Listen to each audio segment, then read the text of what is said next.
All right, folks. Hey, Eric. Hey, Garson Moore. Welcome, welcome, welcome. So, as you may have noticed by reading the title of this stream, this is not the usual Battle Brothers that we do on weekends. Uh, and there's a good reason for that, which is that I wanted to do this more because I thought it would be kind of cool and fun. Hey, Confused Dias, Skitzeritz, Onekaigo, Orochi. Okay, so here's the background of this. I love Total War Warhammer. I've liked Warhammer in general for a long time. Total War Warhammer, I played the first game, I played the second game. I actually did some videos of like multiplayer stuff in the second game a while back on the channel. Hasn't been a big thing that I've done on the channel, but Warhammer 3 is looking incredibly hype. And in particular, I'm really excited for the Ogre Kingdoms, which are going to be an interesting new faction, have kind of strengths and weaknesses that other factions just don't have, plus just aesthetically they're hilarious. I mean, the Ogre Kingdoms, much like the Orcs and Goblins and the Skaven, really to me epitomize the dark comedy of Warhammer, which is why I really enjoy the setting, because it has that real black comedy kind of feel to it. So, I unfortunately am not a special person, one of the good boys, and so I do not have early access to Total War Warhammer 3, which means I'm still waiting for the game to come out on the 17th. But what I do have access to is a mod, or rather a mod compilation created by Sombre, who is a very talented modder, and very skilled modder, I should say. It's not a talent, it's something you develop through practice. Who has made a compilation of Warhammer nations. Other people have made Warhammer mods at different times. I believe everything in this compilation is made, or at least has been updated for the last while, by Sombre himself. So there is a link in the description if you want to download this mod compilation, but I figured today we're going to spend a little bit of time playing the Ogre Kingdoms mod, just in single player, and mess around with it and talk about, Warhammer and Dominions 5 and see how they're manifested in Dominions 5. Obviously, these mods are not completely lore accurate or what have you. There are some changes to fit in better with Dominions. But yeah, they're actually really fun and not, I wouldn't say totally feature complete, but they're very cool. So, these mods, hey everybody. Welcome, welcome, welcome.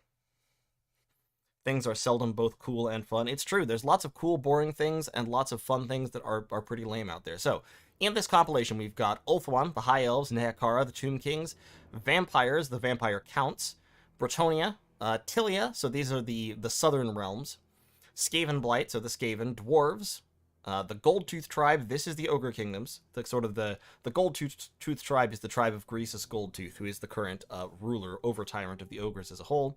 Zarnagrund, the Chaos Dwarves, Altdorf, and Nuln and Middenheim, all three of those are the Empire, the titular empire of the Warhammer. Itza, the Lizardmen, Slanesh.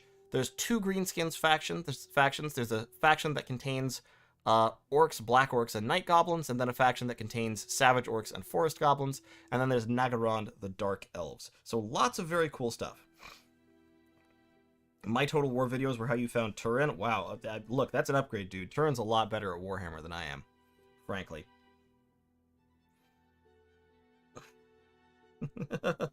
Okay, so we are going to be playing the Ogre Kingdom. So the Goldtooth tribe. Long ago, the ogres dwelled far to the east of the Old World, seldom roaming beyond their lands bordering Grand Cathay. The impact of the Great Maw, a massive entity fallen from the heavens, wiped out half their kind and forced the rest into a great migration east. Instilled with the endless hunger of the Great Maw, the ogres swarmed the mountain homes of the Sky Giants and overcame them with sheer weight of numbers. Quickly adapting to the environment, the ogres made the mountains their home, dominated the cowardly Noblars, and spread out, splintering into dozens of smaller, tyrant-ruled kingdoms. For a time, the ogres warred amongst themselves, only leaving their homes to raid or seek employment as mercenaries, but in recent years, the hunger of the Maw has once again grown overpowering, and the tribes, grown to unheard-of size, are slowly uniting under the banner of over-tyrant Greasus Goldtooth. Okay, so, the lore here. The ogres, it's thought, at least, I'm not sure if this is in-universe, confirmed to be 100% true, but it's believed that basically the ogres were one of the earlier races to be created, but not the earliest. So the old ones were the people who created, all of the Warhammer races. They made the Lizardmen, they made the Elves. And they made the ogres. And they were working on making the ogres as kind of an anti-chaos bioweapon. When everything went to shit, and chaos magic poured into the world, the portals at the poles exploded, and the old ones basically ran away, or possibly died. It's not super clear. But so, as a result, they never actually finished the ogres. So they had been making ogres as I mentioned, like biological super soldiers. And they ran away before they put in, like, most of the brains and the self-control and shit. So the ogres are just this species of these huge, magic-resistant, incredibly hungry guys. They, as mentioned in the lore here, they lived next to Grand Cathay, which is fantasy China with the serial numbers filed off, ruled by dragons. And basically they lived there until the Cathayans got pissed off with the ogres roaming around their fringes being uncontrollable and hungry and ugly. And it's not clear. So the Cathayan history is that Cathayan mages called down basically a meteor strike from hell and blew up the ogre homeland. However, it's not clear what exactly it is that hit the ogre homeland. Something came from the sky, hit the ogre homeland, and that something is the Great Maw. It made a giant, like, hole in the ground. It's full of teeth. It's really gross. And it's probably a chaos god or a very large demon of some kind. It's really, like, it's very gross. But the impact, the asteroid strike, drove the ogres away successfully, as the Cathayans had wanted, but it also infected the ogres with this, like, magical hunger, this unceasing urge to devour and consume everything. And that became, the worship of the Great Maw became their religion, a religion that centers around food and consumption and butchery. So basically, the ogres are a fat joke, writ large, and taken way, way to an extreme, as is usual in Warhammer. And they're also this, like, uncontrollable, violent force of destruction. So they're a lot like the orcs in that way. So, let's take a look at these real quick, and then we'll start up a single-player game, shall we? So first of all, we've got ogres, ogrekin noblars, we prefer cold, powerful ogre infantry, numerous noblars, and specialized creatures. When he says numerous noblars, this description means that noblars cost 3 gold, and are slaves and undisciplined and generally really bad at everything, but they also cost 3 gold, so it doesn't really matter. It might possibly go through the entire planet. It's possible. The Maelstrom might be the other end of the Great Maw.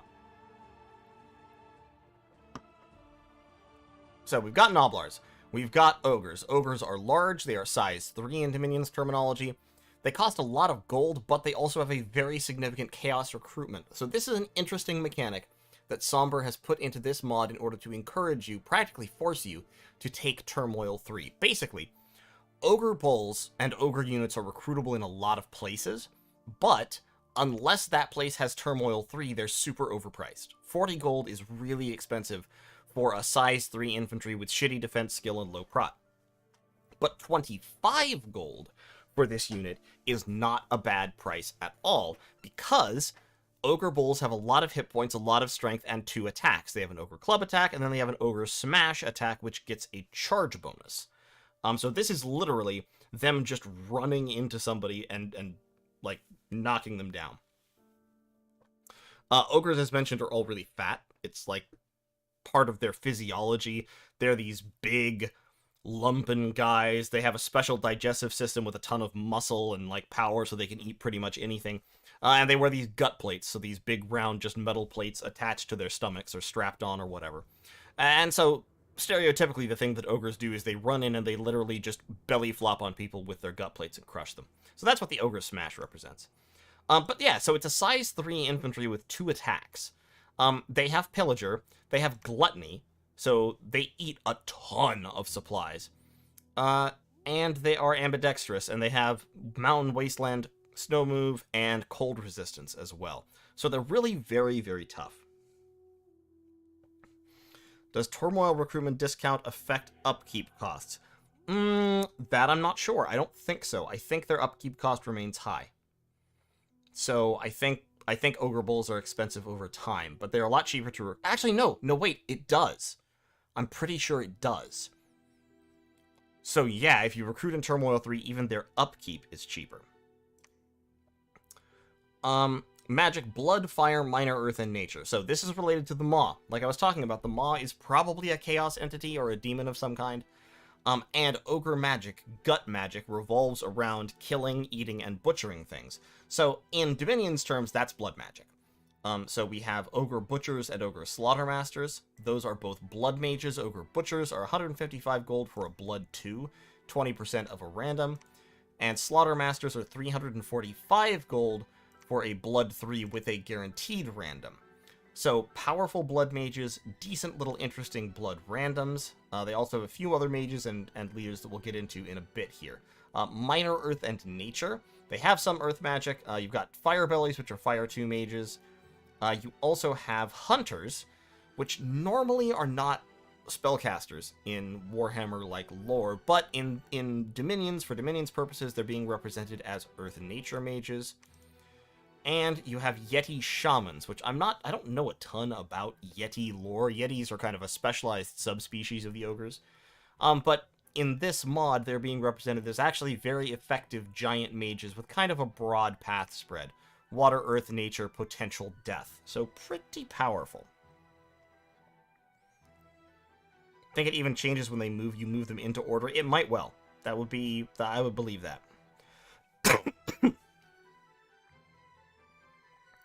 So before the Maw thing, they were just minor giants.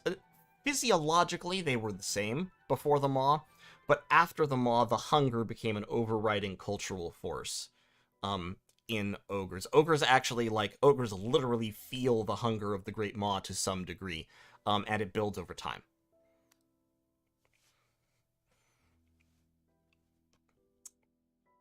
Yeah, so Ogre Mages are expensive, and their research is bad. Like, Ogre Firebellies are 145 gold for 7 research points. That's about as good as you get with recruitables. Ogre Hunters are 145 for 5. Ogre Butchers are 155 for 7. They are at least sacred, but recruitable Ogre Mages do not do research well. Ogres also have a hungry dominion, like Mechlin, so they don't preach. They get a bonus when blood sacrificing, and they require sacrifice to spread dominion. Their buildings also are very primitive forts. What this means is, ogres generally can only build palisades. Ogre Tyrants, however, which are their main, leader recruit, have Mason. So the effect of this is you can only build a regular fort in a province where you have a tyrant, because only the tyrant is big and mean and powerful enough to bully the other ogres into building a proper fort. Otherwise, ogres just build little ramshackle camps, and they move around a lot. Ogres are semi-nomadic, generally speaking. And so they don't want to build a big structure and settle down. Tyrants have to force them to do that.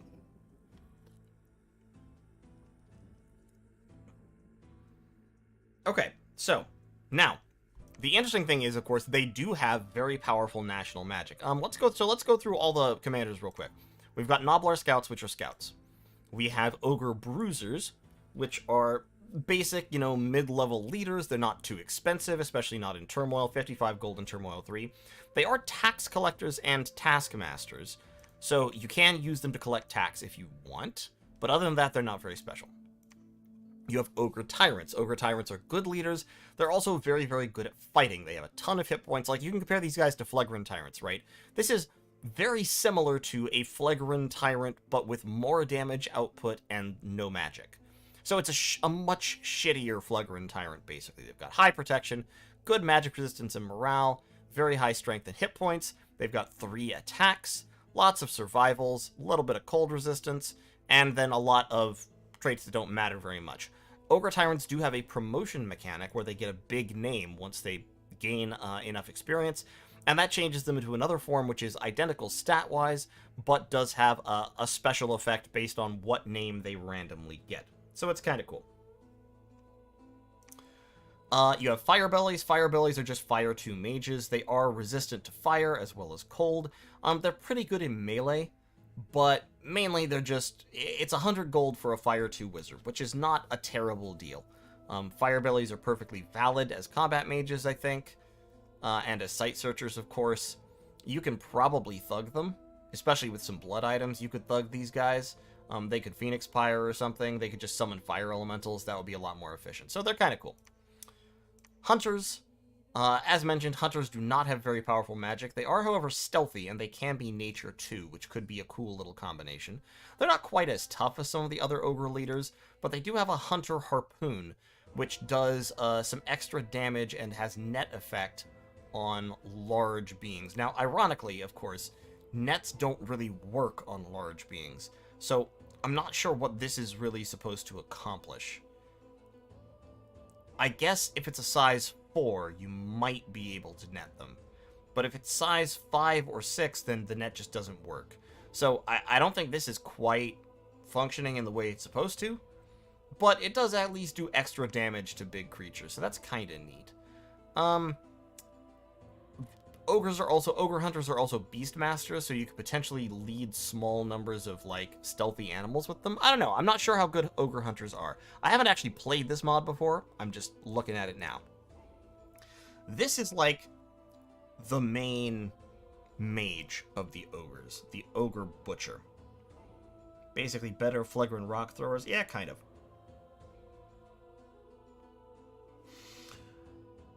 Okay, so... yes, the Ogre Butcher. This is the primary mage of the ogres, and he's the primary mage because he's Blood 2. That's basically it. With Blood 2, you gain access to a lot of the national ogre spells, of which there are a bunch of national ogre blood spells. You also gain access to all the normal blood stuff, the summons, the forging, etc., etc. Ogre Butchers are, of course, terrible researchers. With the randoms, you can also summon devils or demon knights, as well as, again, the national ogre blood summons, of which there are, as I recall, 2. Technically, actually, there are several, but there's 2 major ones that are really, really important. You then have Slaughtermasters. Slaughtermasters are expensive, but they're not slow to recruit, which is interesting. They are, as with all ogre mages, they are pretty powerful in melee, and they're blood 3, so they're just a stronger blood mage, same paths, nothing special. Okay, and we've already looked at the Yeti Shaman. In terms of units, you have Noblar Fighters, which are cheap, crappy little size 1 dudes. You have Noblar Trappers, which are also cheap, crappy little size 1 dudes. They're slightly less cheap, and they are stealthy. And they, beyond that, they have a net on their dagger, which is an interesting little mechanic. But yeah, they're still basically cheap, shitty chaff. You have Ogre Bulls. Ogre Bulls are very similar to ogres in the base game, except they have the extra attack, and they have slightly better stats. A little bit more protection, a little bit more MR and morale. I think their strength is the same, but yeah, these are actually a solid infantry. They are size 3, you can stack them with some Noblars to absorb some hits. In Turmoil 3, they don't cost that much. Ogre Iron Fists are the same unit, but with very slightly more protection, and with a crappy shield.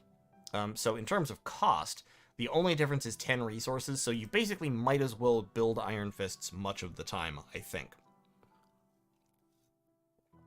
Unless you're really, really resource capped. Dagger Net sounds kind of good. Yeah, it does kind of sound good. Okay, so yeah, so those are Ogre Iron Fists. These are basically bulls with Iron Fists. Iron Fists in Tabletop and in the upcoming Total War game are war gear that several different kinds of Ogre units can equip.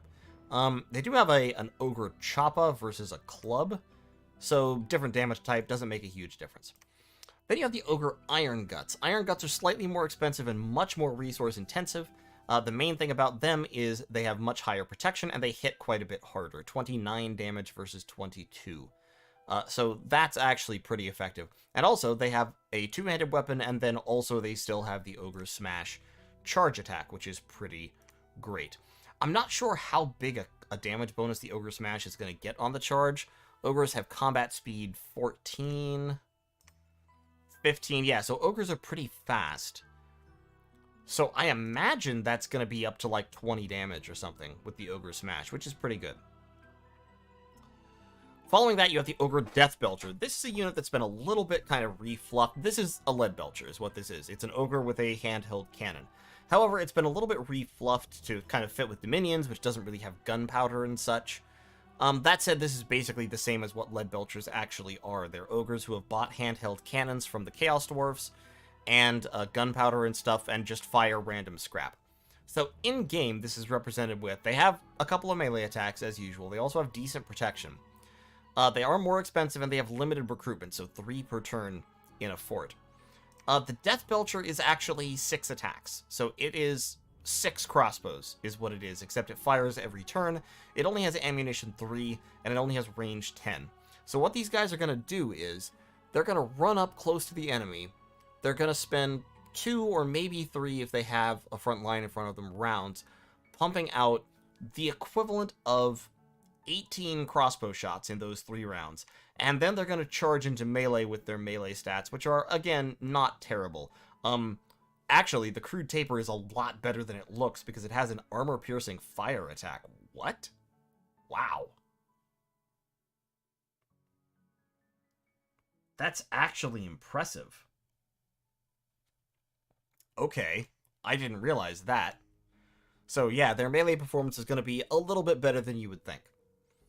Do the Nobbler Trappers have a... Oh, the Nobbler Trappers do have a supply bonus. Okay, well, fair enough. They eat half a supply point each, so they provide half a supply point each. So yeah, you can just bring a shit ton of Nobbler Trappers along to keep your Ogre Infantry fed.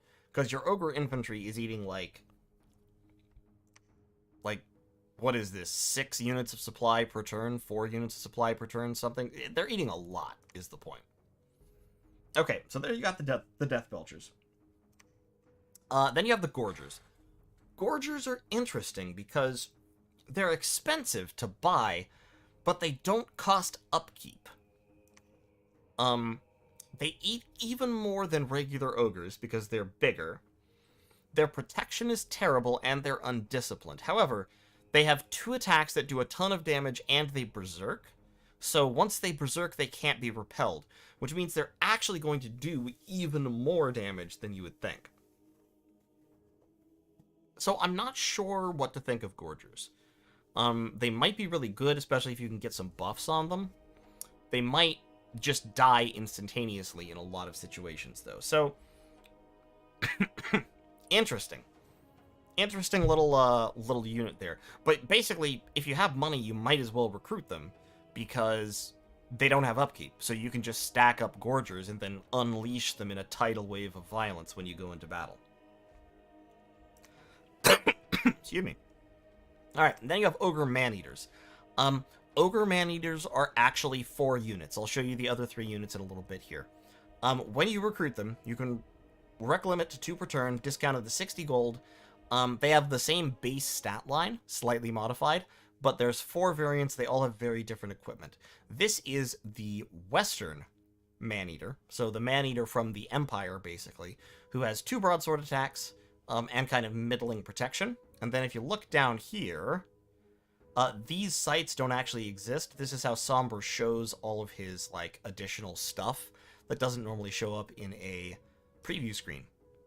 So the Northern Man-Eaters have a big 2-handed weapon and the Ogre Smash. They're basically like Man-Eater Iron Guts. The Eastern Man-Eaters have pretty heavy armor, a Cathayan Longsword, so which is a katana, and samurai-styled armor. The Southern Man-Eaters have light-ish armor. They have a better secondary attack. They have a scimitar attack and then a shield spike, which is piercing. And then the Western Man-Eater has, as mentioned, the 2 broadsword attacks, and actually I think the lightest armor out of the 4. So 4 different units, all pretty cool, all with very high morale, decent magic resist, and better skill, attack and defense than normal ogres have. So Man-Eaters, pretty cool little units.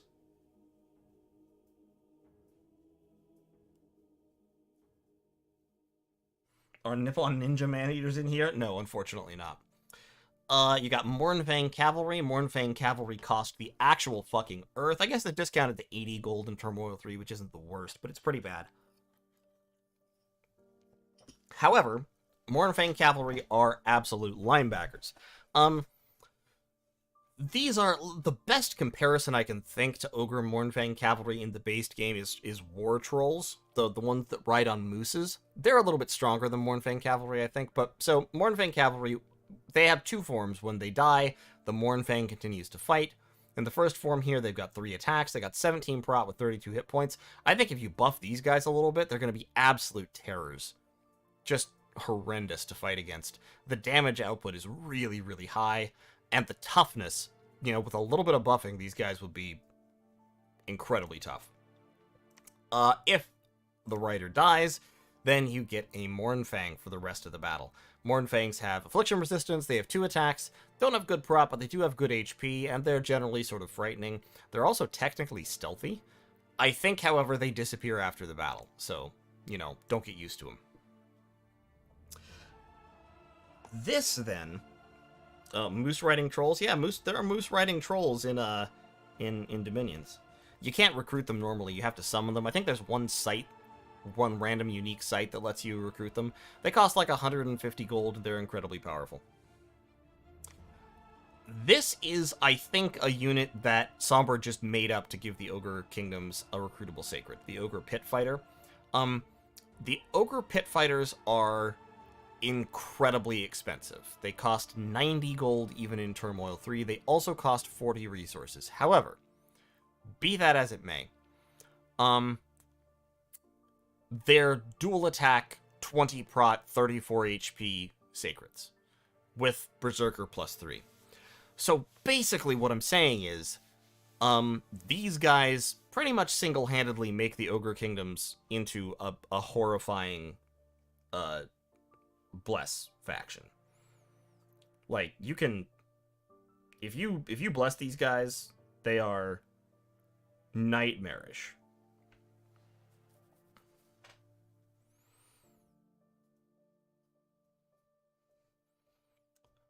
Like, there are pit fighters in Mordheim. Okay, so maybe that's where they come from.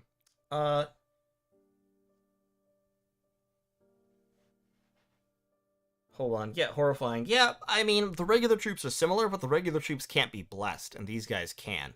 So, with a bless, and with 20 prot, that's a big difference. With a bless and with 20 prot, these guys, I think, are really, really powerful. They have the Noblar Scrap Launcher, which is a catapult on top of a Rhinox. It has a Scrap Barrage attacks, which does 20 attacks of pretty crappy, non-armor piercing 10 damage. It's like 20 bows, basically. It's discounted to 100 gold in Turmoil 3, so basically when you buy a Scrap Launcher, you're buying 20 archers for 100 gold, which is actually not expensive if you think about it that way. It has 10 ammo, so that's a fine amount of ammunition. Its precision is non-existent. I don't know that I would ever really buy this. It does have a siege bonus, I guess, but it's still only siege strength 8. If this thing is killed, then you get a Rhinox, and the Rhinox is a size 4 trampler. It'll rampage around, and then after the battle, it will be gone. You do have a Slave Giant, so this is the actual icon is much bigger than this. This is just the top half of it. And it's a size 6 dude with fear. That's all. That's all it is. Once again, not sure I would ever recruit these guys. They cost 225 gold. They have, you know, a lot of siege strength, but I can spend 225 gold getting more than 11 siege strength. And they're just a big guy with fear. I guess if you really, really need fear, you could recruit them.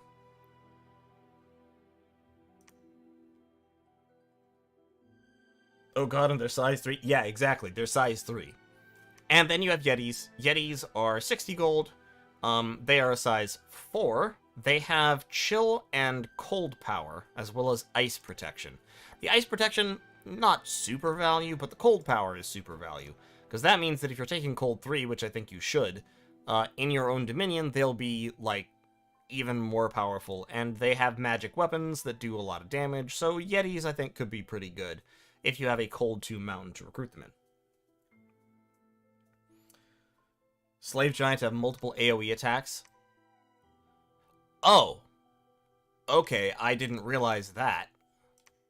I did not realize that Heavy Chains was AoE 2. That does actually change things a little bit. I'm still not sure it's good enough to recruit. But yeah, that means that its damage is actually way more than I thought it was. Okay, fair enough.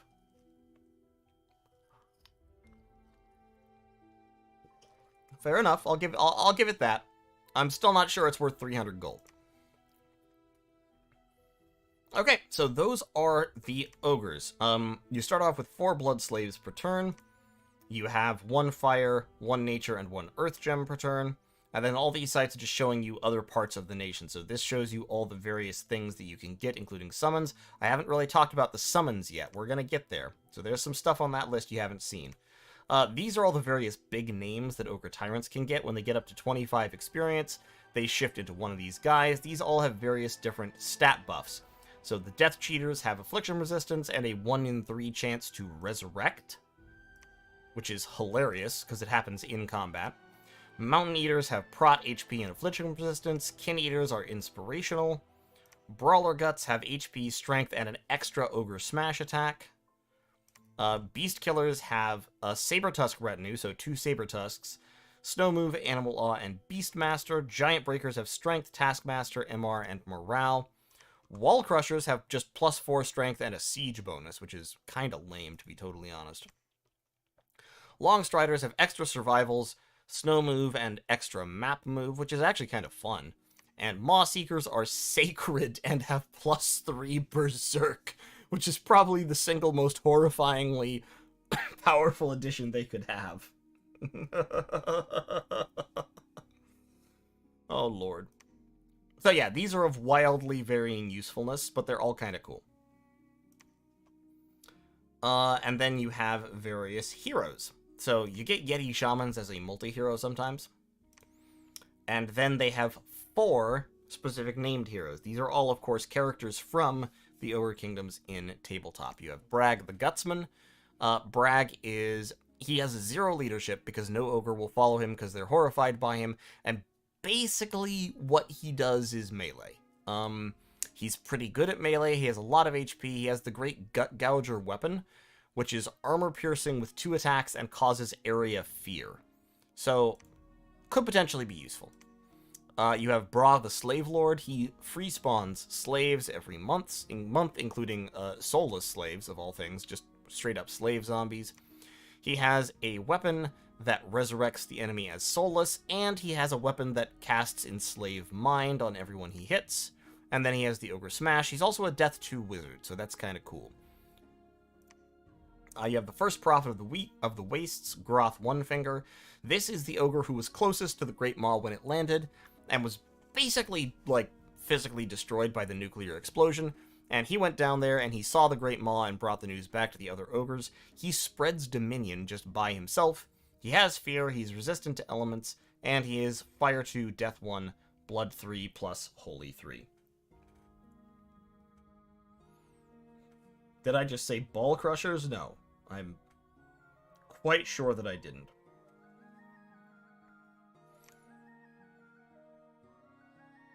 Okay, so we got that. We got all those. And then you have the Prophet of the Great Maw, Scrag the Slaughterer. This is a weird one. So Scrag is permanently berserk because of his meat pot item that's cursed and attached to him. He autocasts Divine Blessing in every battle.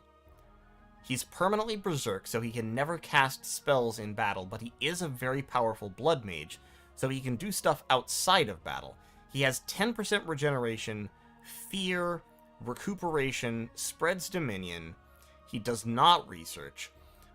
His 2 weapons, one of them cuts off people's arms, and the other cuts off people's legs, so he very quickly mutilates into uselessness anyone he fights. And he also has an armor-piercing life drain attack a la vampires. And he summons 4 Gorgers at the start of each battle. So, he's interesting. Is he good? Yeah. I'm not sure I would ever deliberately take him into combat, though. Just because I would rather use him as a Blood 4 mage, as opposed to taking him into combat. He does have one problem, which is that he struggles to hold boosters because he doesn't have hands. He just has a meat hook and a knife. So, you know, Scrag has problems. Scrag causes problems. Scrag brings problems with him. Alright, so those are your ogre heroes. And then, let's talk about spells. pretty much all of the Ogre unique spells. I think there's one or a couple in Conjuration. Yeah, okay, so there's a few in Conjuration. In Conjuration, you have some unique nature spells. You can call Saber Tusks. Saber Tusks are a lot like lions, basically. War lions. So you get 5 of them for 7. You get 7 of them for 5 gems cast by an Ogre Hunter, which is actually not bad. We can look at them real quick. So Saber Tusks here, they have 2 attacks. Like I said, they're basically war lions. They have 2 attacks, they have a lot of HP, they have decent morale and strength. The nice thing about them, though, is they're stealthy and they're not undisciplined. So an Ogre Hunter can lead a small group of these guys and actually do damage. Hey, Between Tracks, thanks for the donation, dude.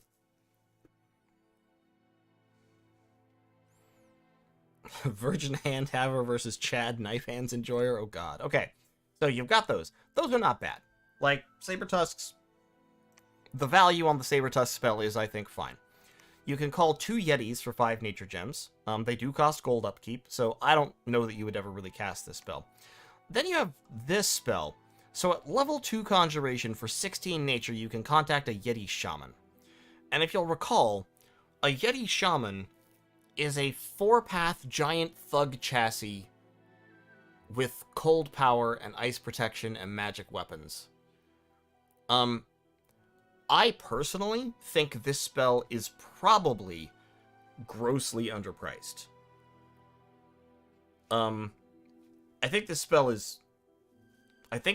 is pretty cheap for what it does.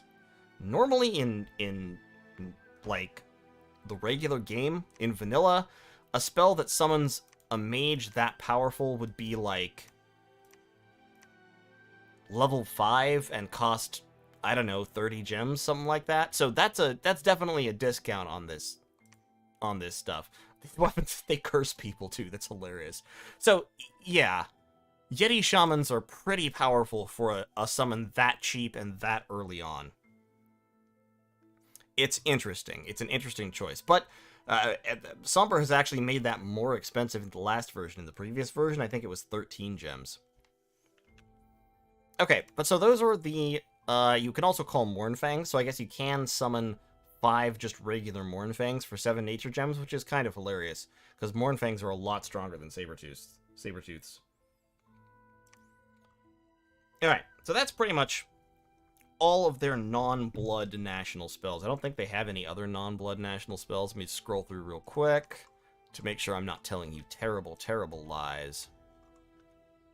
Yeah, pretty sure all their other spells are in blood, because basically they're a blood nation. That's 90% of what they do. Okay, so you're wondering, you're looking at this and you're like, but how do the ogres actually do research?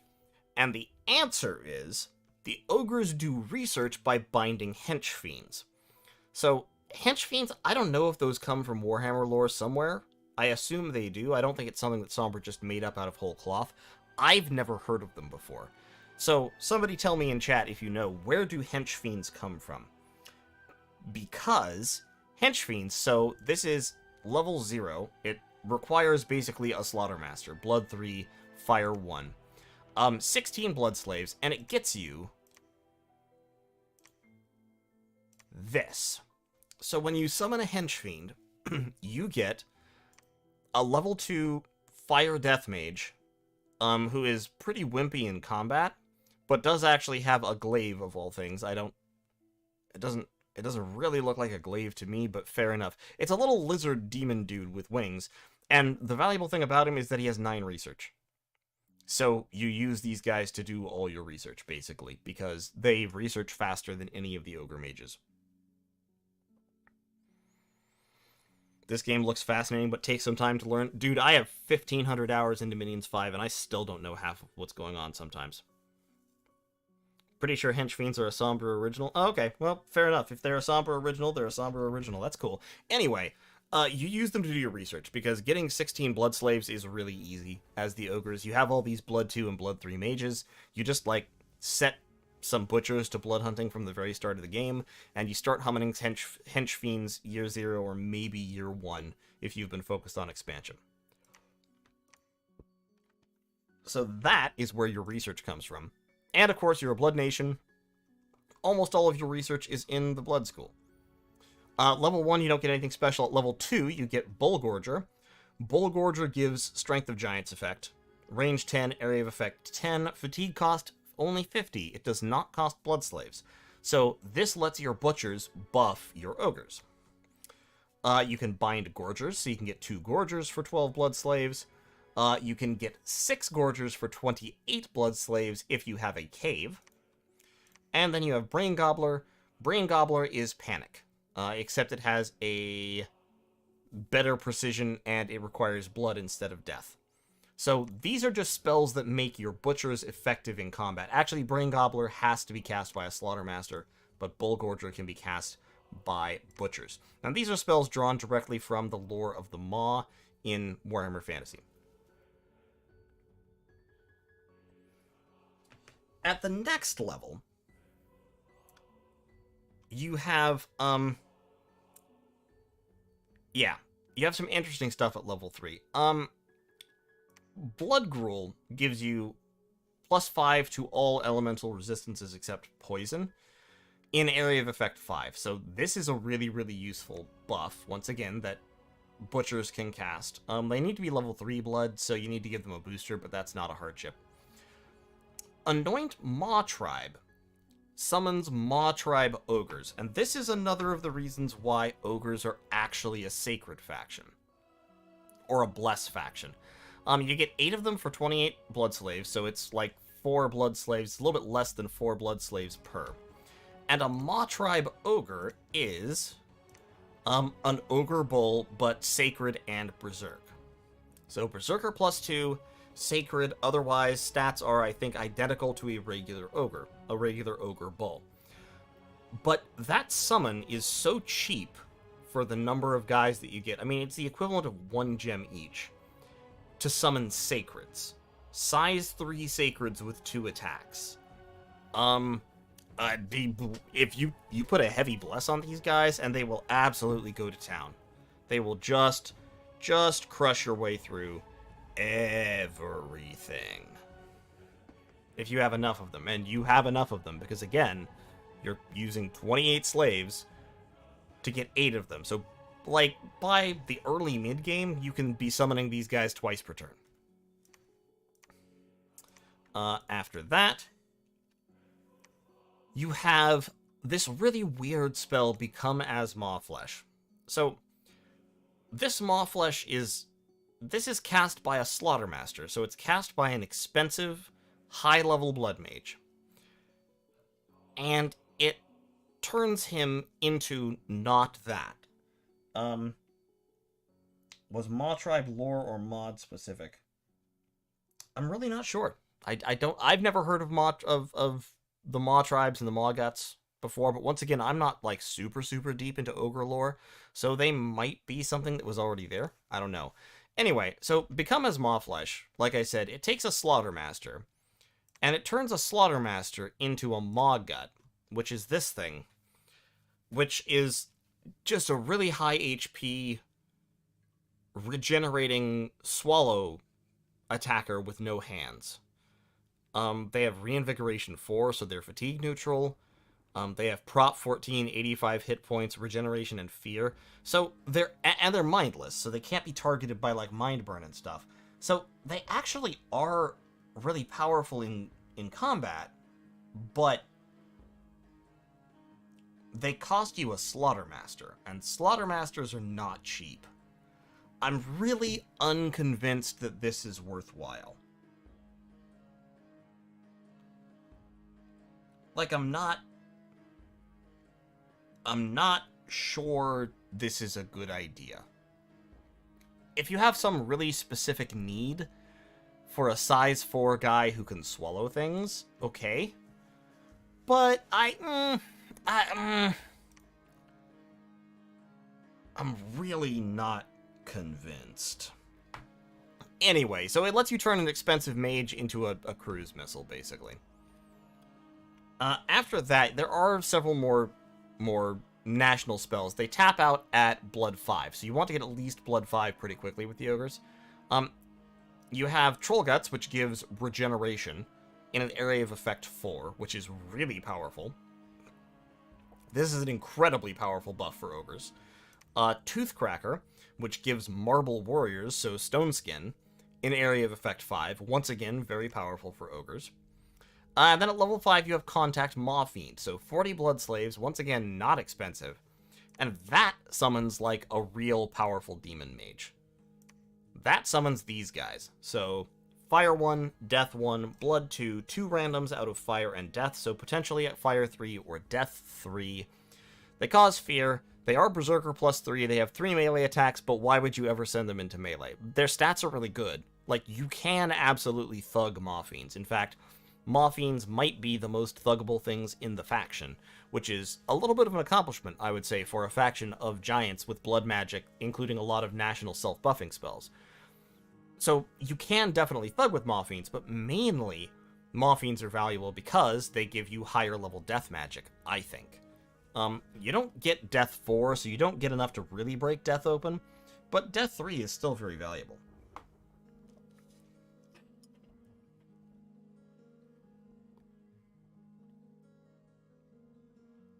It says they devour magic. Is there a mechanic for that? No, there's no mechanic for that. It just means that they have high magic resistance. Magic resistance of 18 is actually quite rare. Yeah, that's a lot of MR. The other thing about Maw Guts, to be honest, if they had full slots, I would be tempted to try and gear them, but they don't. They don't have a torso slot, and they don't have hand slots. So you can put on a helmet, shoes, and a couple of miscellaneous items, but that's not really enough to protect them. I don't know. I mean, I could see making 1 or 2 sometimes for special tactics, as it were, but I don't think you can generally use them. But I think as you're playing ogres, and this is just my guess, I think you summon just a million hench fiends. Just hench fiends all day, every day. I think you summon a lot of Maw Fiends in the later game. And I think you summon a lot of Maw Tribe ogres paired with a pretty heavy bless. And you just use them to run things down. Maw Tribe ogres and ogre pit fighters under a bless, being led by, like, small groups by butchers or larger groups by slaughtermasters. You have a few tyrants around, but not many, because you really just want to use them to build forts. And then you don't probably recruit many firebellies, even though they're useful mages. You might have some for combat. And then a few ogre hunters to cast the hunter-specific spells, and sight search for nature. And I think that's basically how you play them. You just go really, really hard into blood, really heavy bless. It's an interesting faction. Hey, fish sell it. 3D print that tyrant instead.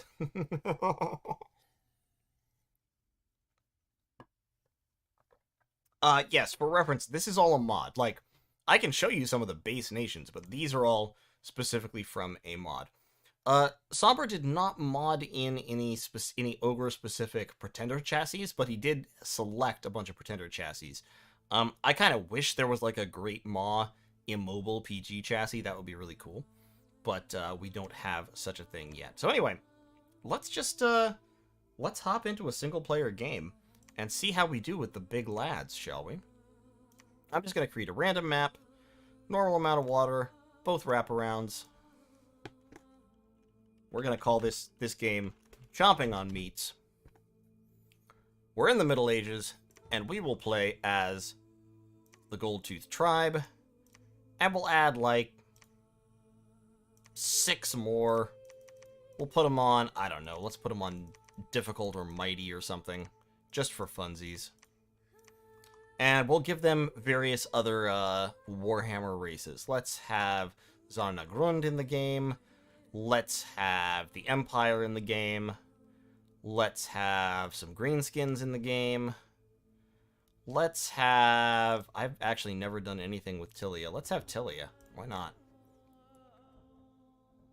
There's a spell that makes everyone in the world age for years every month. There is indeed. Let's have... Who else shall we have? Yeah, let's have the dwarves. And then let's also have... let's have the high elves. Why not? Sure, that sounds fun.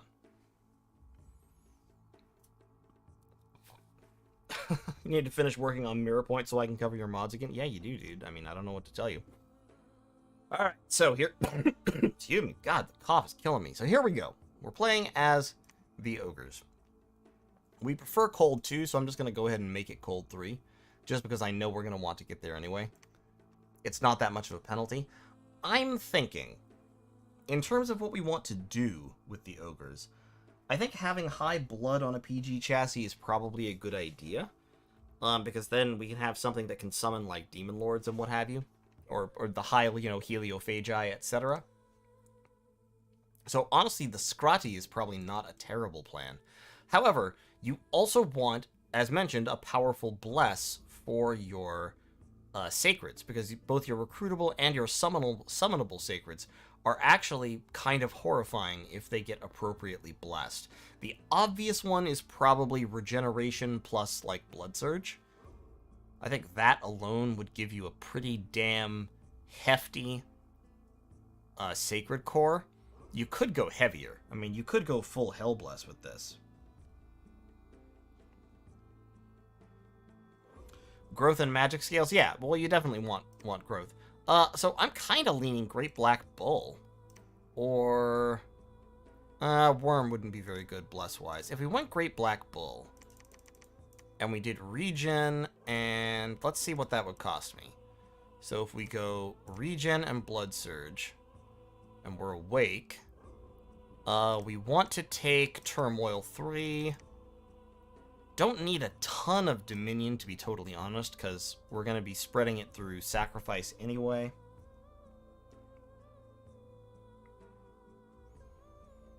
Yeah, I remember you telling me you were working on Yharnam. Let's go with growth scales, because we are a blood nation. We definitely want growth scales. We don't really need a lot of productivity. Well, if we want to build Iron Guts, we do. Iron Guts and Death Belchers do both cost significant resources, so do Pit Fighters. So actually, we do probably want some productivity. What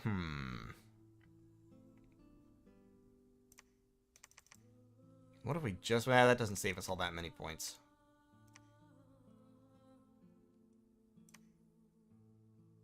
Let's go... I honestly don't like taking Misfortune, really. But I guess I can. And then go with, like, 1 productivity, 1 magic, maybe? I could cut Dominion down to 3. That seems like tempting fate. Am I going to stream Warhammer 3? Absolutely. I'm 100% going to stream Warhammer 3. I could go Freak Lord. You right. That would give me a research monkey. I could also do that with Scrati. So if I went Freak Lord, couldn't really afford regeneration, but I could do the hilarious rainbow thing, I suppose. Death Blesses I really don't care about, though.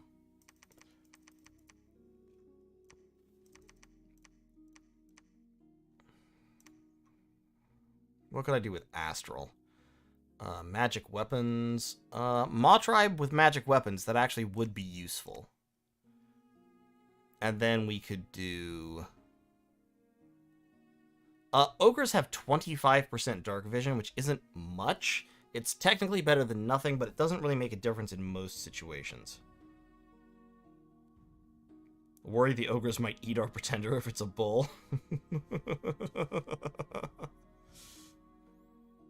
Blood Bond. Yeah, I mean, you can go regen Blood Bond. That's true. But you definitely can't do that with that guy. If you want to go regen Blood Bond, you need to go either Monolith or Bull.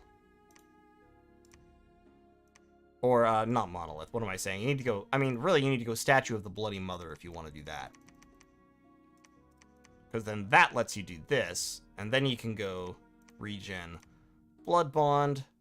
I've got 79 points. So, to be honest...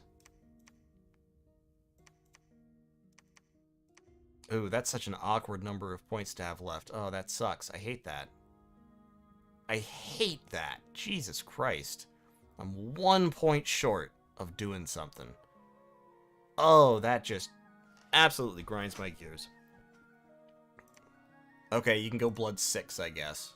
Yeah, that's... Okay, there we go. 0 design points without flaw. This is clearly the perfect build.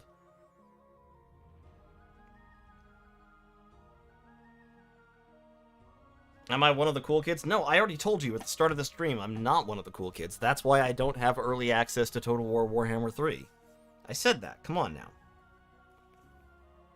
Personally say go Luck 3. I don't think I can afford going Luck 3, dude. That seems like... That's a little... I don't know about that. I can go Magic 1. Yeah, let me go Magic 1. Let's do this. I mean, I don't know how well this is going to work. But this seems like a cool thing to do, and going Magic 1 seems like a decent idea, so we're just gonna... We're gonna go ahead and do this, this bloody statue as the god of our Ogre tribe here. Alright, this is... Peak Ogre performance. You may not like it, but this is what Peak Ogre performance looks like. We're gonna make random events common, just for fun. We're gonna turn on the score graphs. And we're going to leave everything else default. Oh, Thrones of Ascension. I mean, we're not going to play this game through to completion, to be totally honest. But let's put in, like, 6 level 2 thrones. That seems like it'll be fine, and let's go.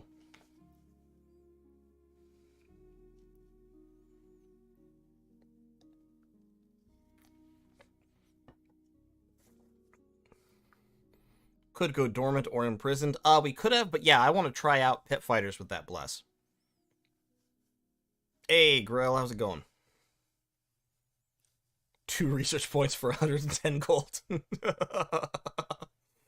Ooh, lordy, lordy, lordy.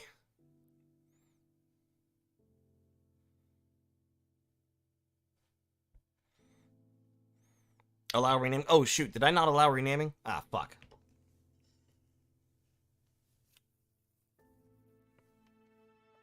Well, if we can't rename things, we'll just have to...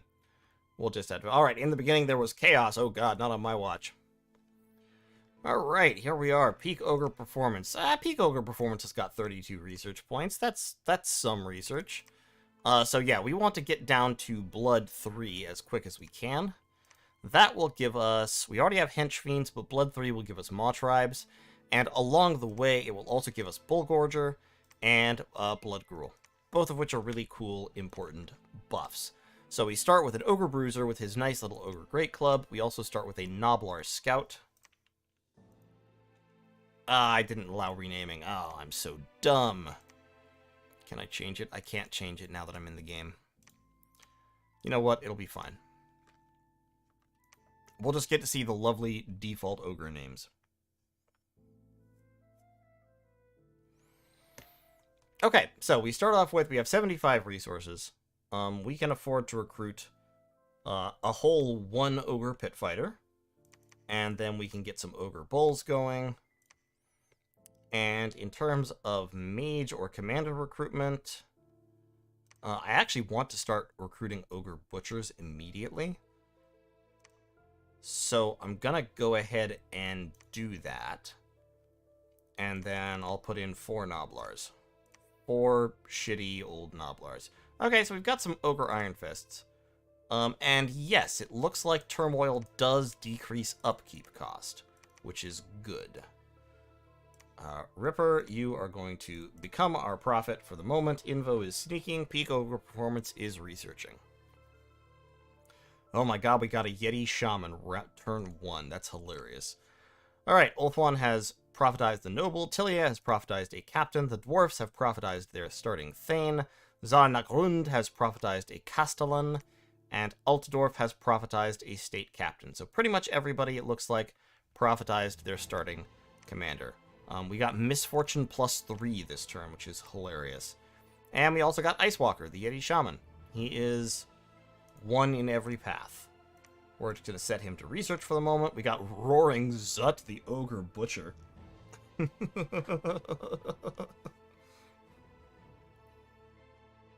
Somber's art style sort of reminds you of Pimus. Yeah, I could see that. Okay, so all of you guys get in 1 gross big group. You guys go up there. What's your combat speed? 12. Your combat speed 15. Okay, you go back behind them. You're both going to be on attack, and we will cast Divine Blessing and then cast spells with our Prophet Ripper. So that's great. And let's see how well these ogres do, shall we? That's a good province. Ripper, go attack that province. Roarin' Zut. I want butchers on repeat. Do I want to start blood hunting my home province yet? Probably not yet. Probably will wait. I might actually send Roaring Zut with the army. Nah. I'll just have him research for a turn. I actually agree that renaming would definitely be better as a default option because I constantly forget to turn it on when I'm like doing testing or single player games. Absolutely ought to be on by default. All right.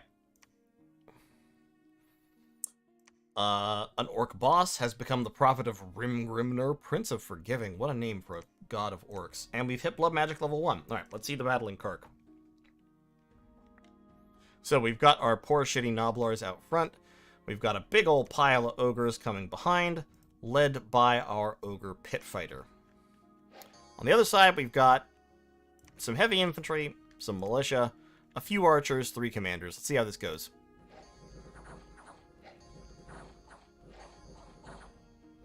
Okay, well, that went...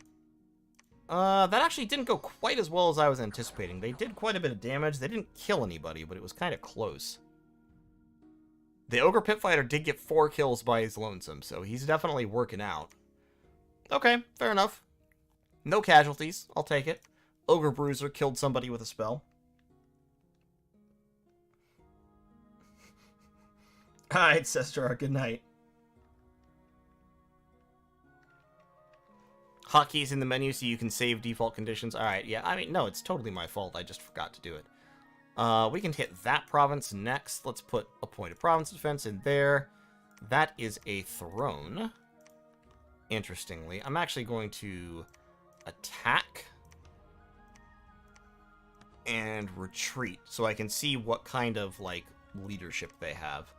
Kark has... So yeah, so this is one of the interesting things about ogres, right? You can actually recruit a lot of their stuff without having a fort available. You can recruit ogre bulls in any province. You can recruit iron fists in any province. You can also recruit ogre bruisers and ogre butchers in any province. You need a lab and a temple for the butchers, but as the ogres, if you will recall, temples only cost 200. Now, forts are actually a little bit more expensive, but temples are very cheap. So a lab and a temple does not cost you that much. So, Roaring Zut and Gep the Dull are going to move over here. What's your patrol strength? 0.6? Yeah, but you're cheap as shit, though. So that's, I think, worthwhile. We don't have any turmoil here yet, but I'm going to throw down a regular commander and start spamming out Noblars to patrol with. I'm just going to try to get the blood rolling as fast as possible.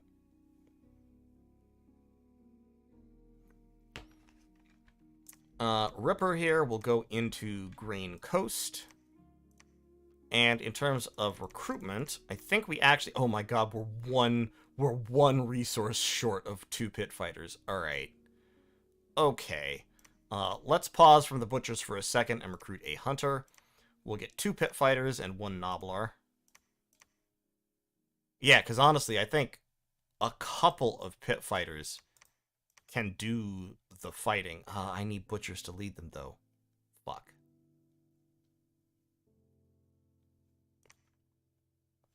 Okay, hold on. Hold the phone. Hold the phone. That's really annoying. I'm literally 1 resource short. Alright, let me get a couple of Iron Fists and some Noblars then. So we'll have a couple of Pit Fighters, some Bulls, some Iron Fists, and several Noblars. And we'll try that party out. We'll send it down into... we'll send it down to the Cradle of Life and see how they do. Excuse me. Alright, we've got 12 Blood Slaves. So, if we can get a Slaughtermaster recruited, we can actually start binding Hench Fiends pretty soon. Alright, let's see what they got in the throne. There is... Ah, this is a sage throne. So they've got a whole bunch of sages and a lore master. That's kind of mildly gnarly. They could cast, like... they could communion up and start throwing soul slays or something. Jadros, the lore master, could potentially summon elementals if they communion up, but the troops are not really worth worrying about. And in Grain Coast, let's see how we done did. Crossbows are going to hurt us some. Okay. Did take a casualty there, at least one.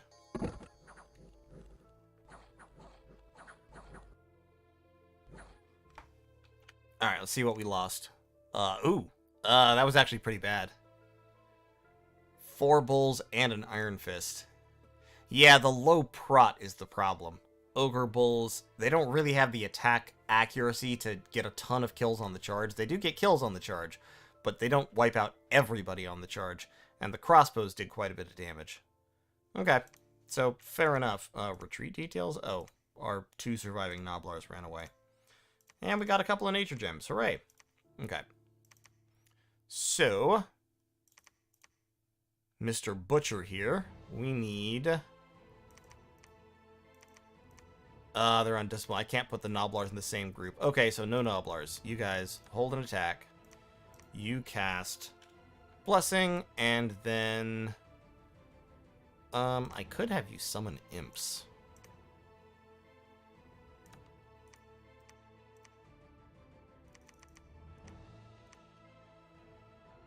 Yeah, let's try that. Let's see how well this gang does against Cradle of Life. I'm not sure if it's going to win, but it would be interesting to find out. It depends on the ratio of heavy infantry to heavy cavalry, I think. Heavy infantry, these guys should pretty much just carve through. Heavy cavalry might not go so well, but we'll find out. Alright, over here, we've got these guys. You patrol, and both of you guys start blood hunting. Except Gep the Dull. Let's actually... Ogre Slaughtermaster.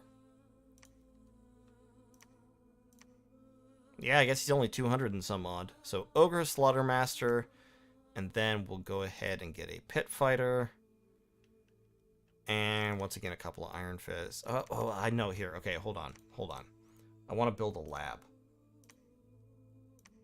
Build a lab in Kark. Ripper... actually, Ripper, go back to the capital. Maybe I don't want to build a lab yet. I don't want to build a lab yet. Just Blood Hunt. Ripper will go back to the capital. We'll get a Slaughtermaster going. We'll get another Pit Fighter going. Oh, wait, no, I don't...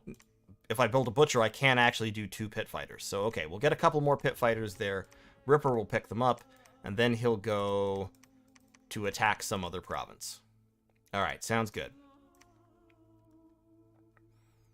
And we've hit Blood 2. Battle in Cradle of Life.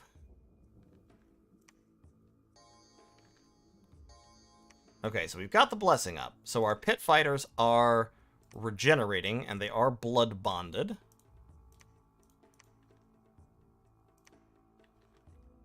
The Heavy Cavalry... Oh.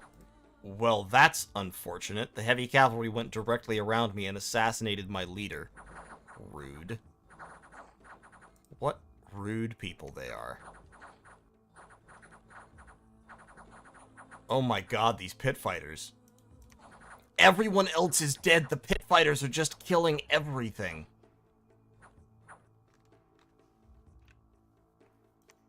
Okay. That... interesting. Okay, so, yeah, the Pit Fighters fucking kill everything. Heavy Cavalry, don't give a shit. And then we were attacked by Brigands, and I'm not sure that's gonna go well for them. Yeah, that's not enough Brigands. Oh no, oh god, I didn't have a commander, they routed. Oh, no. And they both died.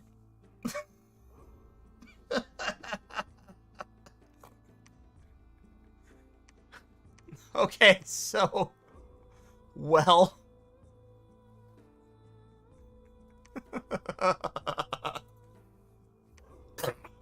Excuse me. Oh god, that's hilarious. I actually love that. Okay, alright. Fair play to you.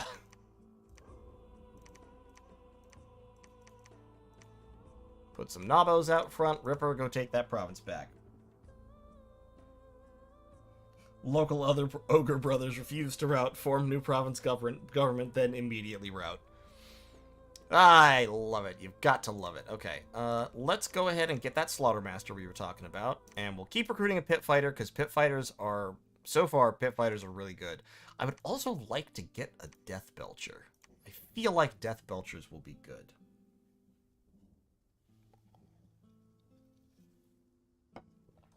And we've got Bullgorger now, so that's kind of a cool little buff. But let's get a let's start recruiting Slaughtermasters. Now, if I roll an Earth random Slaughtermaster, I'll be a little bit mad, but let's see what happens. Okay, Cradle of Life. I actually lost an Ogre Bull to villains? I lost an Ogre Bull to villains. What happened there?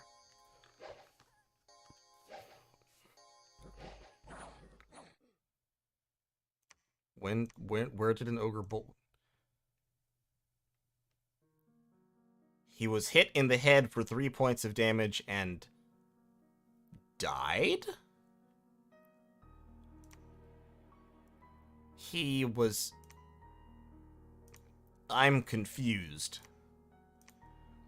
Ogres have 30 hit points. He was hit in the head for 3 points of damage and went down to... He had one... How...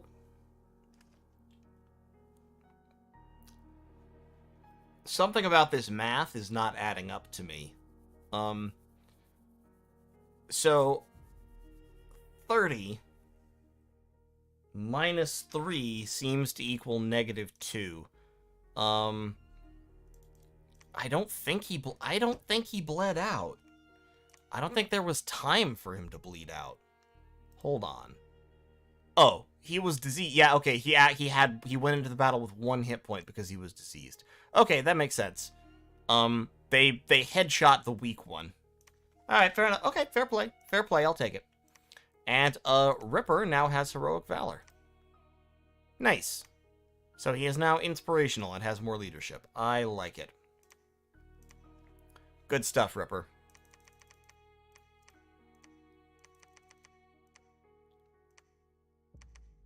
Okay, so now we've got plenty of Gnoblar patrols. We're going to cancel recruiting Gnoblars, and we're actually going to start recruiting Ogre Bulls over here. We are starting to spread turmoil, so that's good. Zwago here can get all of these blood slaves and take them back home. And good old Thud Stormbiter here.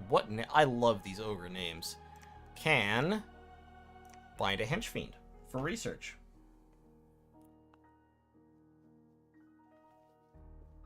Yeah, he was a 1 HP, just diseased, haggard, absolutely destroyed ogre. We got militia and heavy cav over there. I don't need another Slaughtermaster right now. I can do a Butcher and double Pit Fighters. Mao the Pained. Is there anything useful that you can do? You could start binding Spine Devils. I mean, I could just do that. But I don't think it's necessary. Actually, I probably don't need another Butcher right now. Let me get an Ogre Hunter instead. Mao, you... Blood Sacrifice. to help spread our Dominion a little bit faster. And Ice Walker, let's move you out to Site Search. Ripper, Longbowmen, Militia, and Knights. Can I take some Longbowmen, Militia, and Knights with this group? I mean, probably. Barbarians actually scare me a little bit more, because they hit hard enough to punch through, so I'll definitely lose some Bulls and Iron Fists, probably. Let's see how we do. I anticipate this going badly. I'm gonna do it just to see how well they perform. Okay, so we bound a Henchfiend, and let's look at the Mountains of Evernight.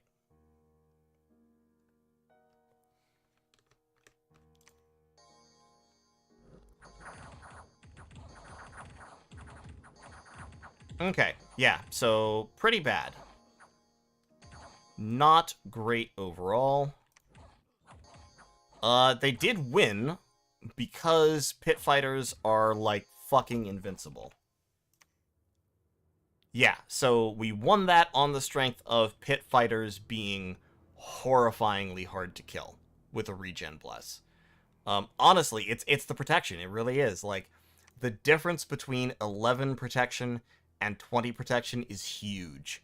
And that's what we're seeing over and over in these fights, is that the pit fighters are really just outperforming everyone else put together. To a really significant extent. People are being sacrificed. Yeah, that's me. I'm doing that. We are sacrificing people in the woods. It's not just a rumor. It's us.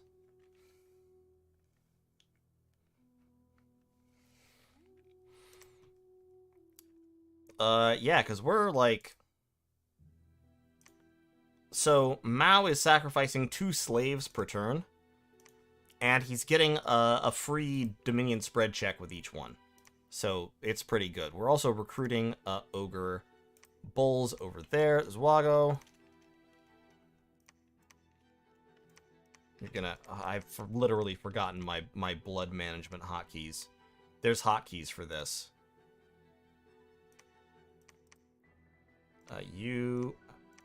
It's like control, it's like V or X or something. There's a hotkey to just move all blood slaves to a guy.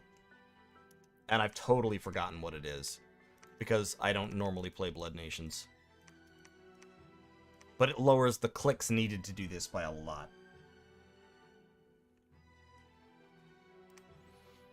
Okay, and so we have got Merahem the Henchfiend, and he is now researching. So that's cool. And good old Thud Storm whatever here is going to bind Henchfiends for the rest of his natural life. It's not a rumor, it's government policy. Exactly. See, Herdalas gets it. Alright, what do we got? So we've got 3 pit fighters and 1 death belcher. Let's recruit 2 more pit fighters, and I've got 27 resources. Oh. I haven't been recruiting Gorgers. I should have been doing that for sure. Because they don't, like, cost me any. Actually, no, they're undisciplined. They're not very useful. Let's get some regular Ogre Bulls and some Noblars. I don't need the Noblars. Get some regular Ogre Bulls in there. And good old Mao the Pained will lead that little army into Winna in just a minute. I'll probably just send Ripper back, to be totally honest. Expansion, not going great. Could be better. Could definitely be better. The blood hunting, on the other hand, is going great.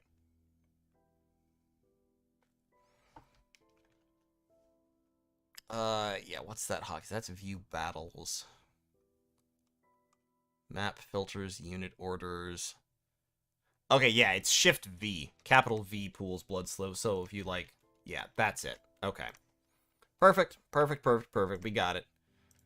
I would like another butcher, however, so that I can stack up a little bit more blood hunting on Kark, which we're basically just eating Kark whole in order to fuel our engine of destruction at home.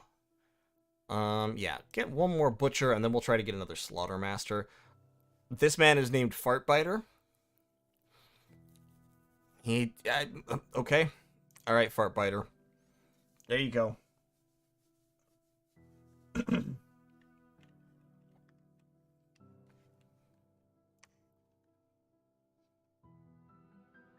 Okay, got another hench fiend, so they're gonna research. We got Ripper. We'll put the one, the single gunner. We'll have him fire and keep distance.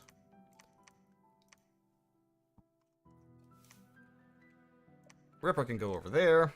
Over here, we're building up some, a decent little stack of Ogre Bulls.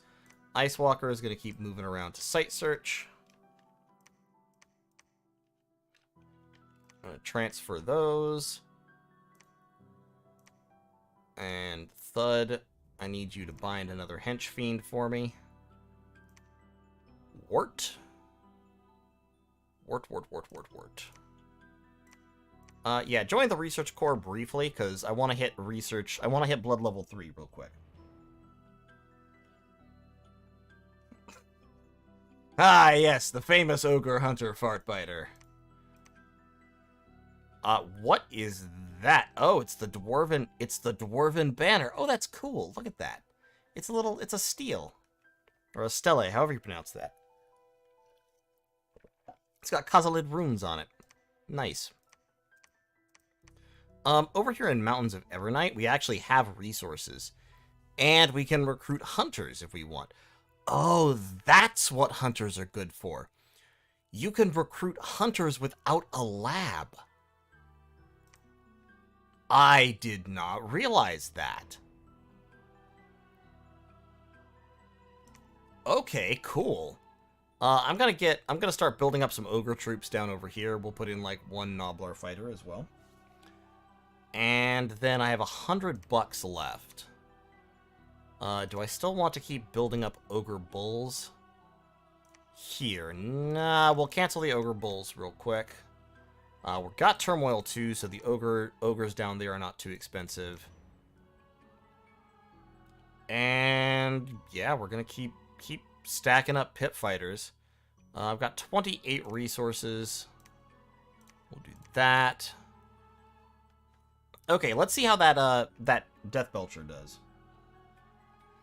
Yeah, the fact that you can recruit ogre hunters without labs is actually kind of cool, because that means that you can have Nature 2 mages to back yourself up if you want in lots of different places. And once you build up the research core a little bit, you can research down alteration, and we can get, like, protection and stuff. What level is protection? Yeah, protection's level 3, and Wooden Warriors is level 5. That's a nice boost to put on ogres. Should be.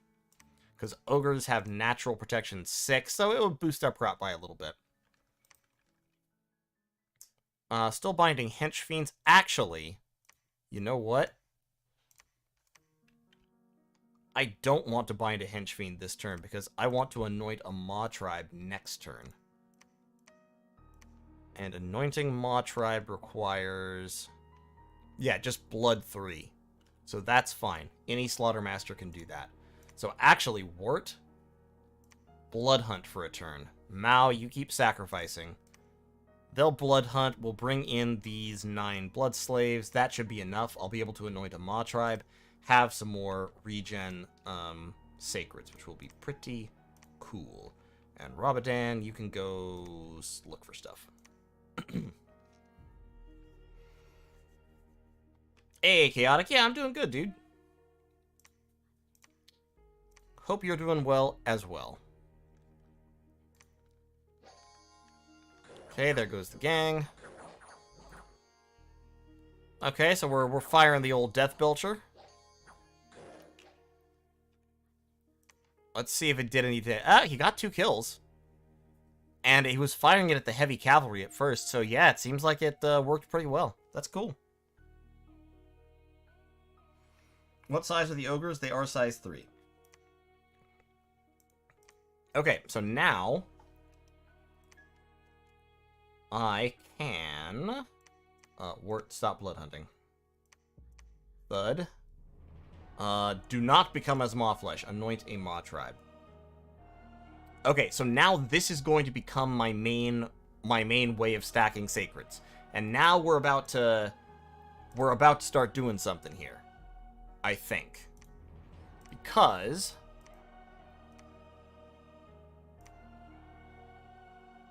Let's get a... Over here, let's get another regular old commander. And some more Noblars. How's Unrest? 28. Okay, so 40 Noblars aren't quite keeping down the Unrest from 2 Ogre Butchers blood hunting. Not quite. At least not in Turmoil 3. Or Turmoil 2, rather.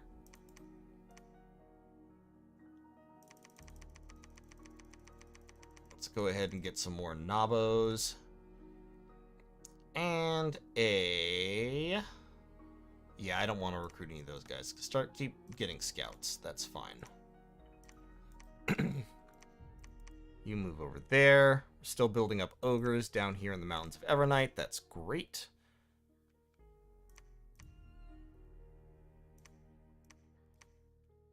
We'll have another little expansion party ready to go next turn. Wart and Lurb. What? I love the variation of these names. It's actually amazing. Alright, Eric, thanks for stopping in. Wart and Lurb can go over there. Ripper can keep attacking, just attack across this river. Hit Pustinia, which really sounds like it should be a Nurgle location. I mean, Pustinia, I ask you. Let's go see what the dwarves are up to over there. Go down that way. Not many blood slaves from the hunt at this time. Mao is, for some reason, sacrificing without actually losing blood slaves. Maybe they're getting replaced or something. Not quite sure. Ice Walker can search for magic sites. And Fartbiter can get ready to search for magic sites. I would never change that name even if I had the option, to be totally honest. He would be Fartbiter all his life, and there's nothing he could do about it. And yeah, so Nabo's there, Nabo's there. Don't need to recruit anything there. And we've got some ogres coming up over there. I can actually recruit Yetis here.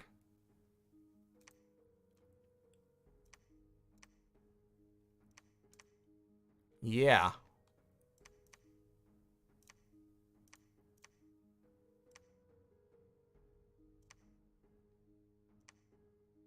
Ah, we run out of recruitment points doing that pretty quick. But yeah, I could get a couple of Yetis. And some Noblars. Magic weapon troops. I'm not sure that I need magic weapons just yet. We'll find out. We'll see. Okay, I think we're good on that. Cool, we have anointed a Maw tribe. Battle in Pustinia, no casualties. And People's Deathmatch is scheduled. And we got another Yeti Shaman. For free. This one has nature too. I'm really not entirely sure what to think about this. Like, Yeti Shamans are really good, and getting them for free is really good. So, like, great. I'm just not entirely sure it's intended that we get this many this quick. Like, wow.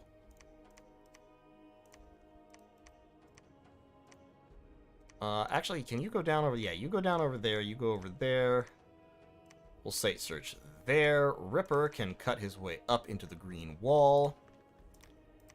Ard, Carillion, Fungwood. Don't see the Dwarven capital yet. Sacrificing is weird. Bloodsack auto refills if you have a lab in the province. Okay, yeah, that's what I thought. Is this single player? Yeah, this is single player. I'm not trying a multiplayer with ogres just yet.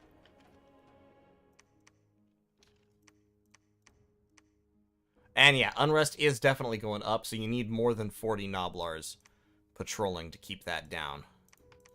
So we'll start gradually adding to the Noblar patrol contingent here. These two gentlemen, these two fine figures of ogres, can start blood hunting. Because currently I don't have enough blood. I need more blood. Running short of blood. Got to get more. Alright, Thud Stormbiter. What have you got for me? You can't anoint another Maw tribe yet, so just research for a minute. Okay, so those are Ogre Bulls. These are Maw tribe ogres. Great. We're going to give these guys to... let's actually give them to Nurg, I guess.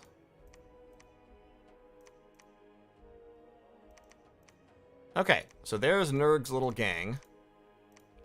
And he is going to Blessing, Blessing, and then he's going to Bullgorger. And then cast spells. So that should mean that these guys pretty much all get the Blessing, so they'll be regenerating. They will be linked, and then they will also get +4 strength, so they hit even harder, which, to be fair, is not really the thing that ogres worry about, not hitting hard enough, but still, it's valuable. So there's another expansion party, and I'm up to 3 Ogre Pit Fighters per turn. So I think at this point I can now send out at least an expansion party every other turn, with a Butcher and primarily Ogre Pit Fighters supplemented with Maw Tribe.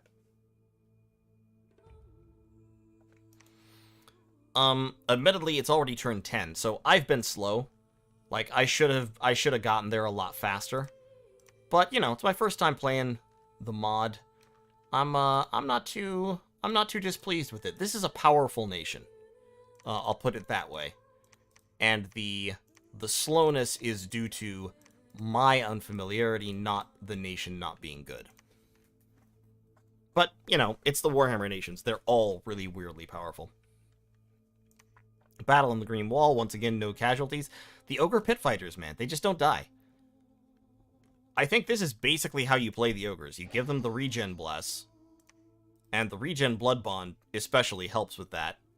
And then they just kind of clean up and don't die, because when they Berserk, their attack 15, 24 damage, 2 attacks, regenerating, not taking damage. Yeah, it's crazy. Yes, ogres get blood summon sacreds. Also, what about the arena? Okay, so an Altdorf general fought an orc shaman. These are orc shamans, by the way. They're not terrible. They're kind of expensive for what they do, and they don't research. A dwarven clan king with the Great Axe of Grudges.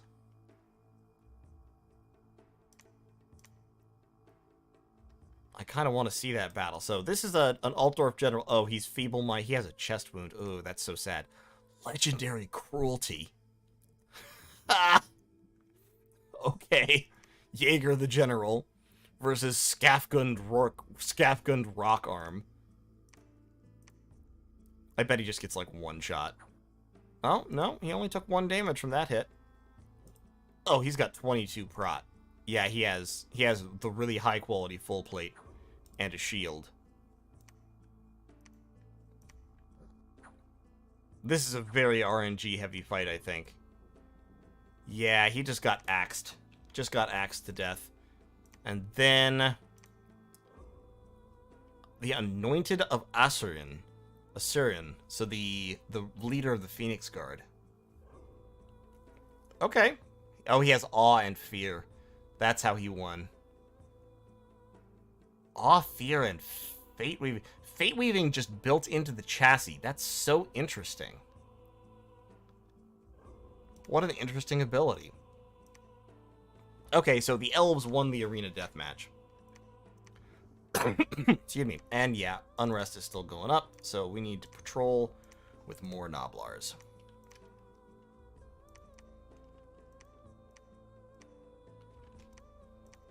And over here, we'll get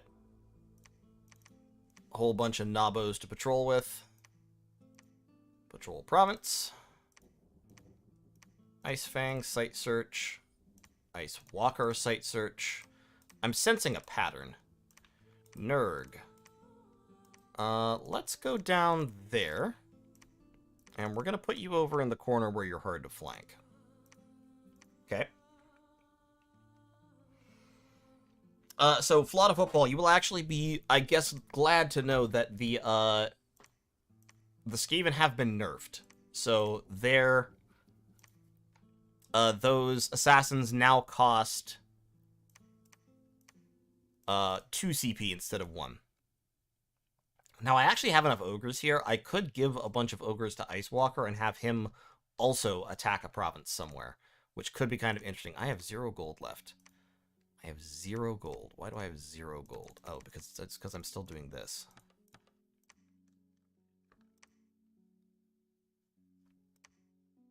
Actually, I do need one more commander, don't I? I could use one more so I can have 2 in each of these provinces. And I got more hench fiends coming out, so that's good. I'll have actual research at some point. And I do have some ogre bulls up here, as well as 23 more nobos. I think one more turn of Noblar recruitment, and then I can stop. Jaguar tribe, wolf tribe, bear tribe. Let's go over there. Our next expansion party will come down through here, take out those Jaguar tribe, and go down that way.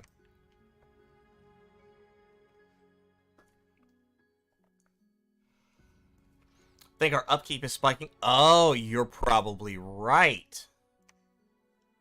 Well, Maw tribe don't cost upkeep, which is another nice thing about them. But yeah, I think you're right, because we're going out of our Dominion. Yup, upkeep goes up when we go out of Dominion, because upkeep is also affected by the Turmoil recruitment. Interesting, yeah. Okay, so that kind of puts a damper on Ogre expansion in a way.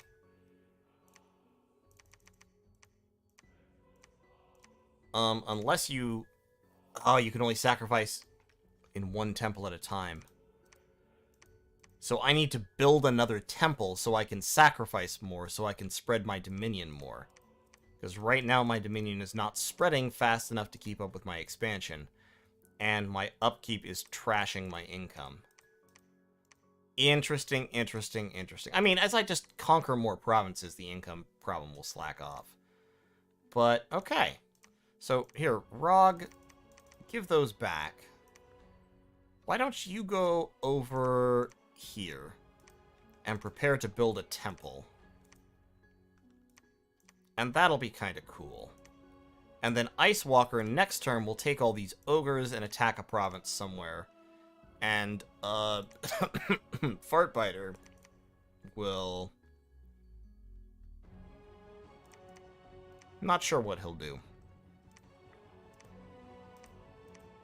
So there's Tilia. The ogres, I guess, are just kind of up here. Sort of a thin, snaky nation.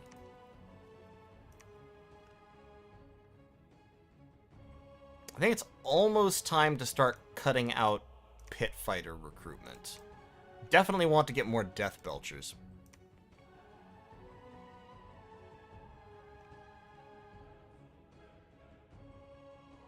Does my dominion spread naturally? It does not. Oh, I researched conjuration. That was a mistake. Okay, so actually here we get to see the dwarves a little bit. That'll be cool. Let's take a look at them.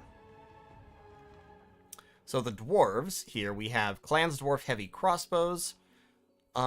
Interesting. So the Clansdwarf heavy crossbows are...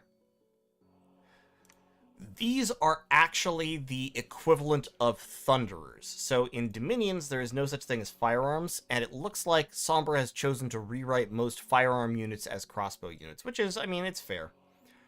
So these guys have, yeah, basically they're dwarves. High prot, slow, actually good in melee, unlike many ranged units, and they also have these very hard-hitting armor-piercing missiles, and high siege strength.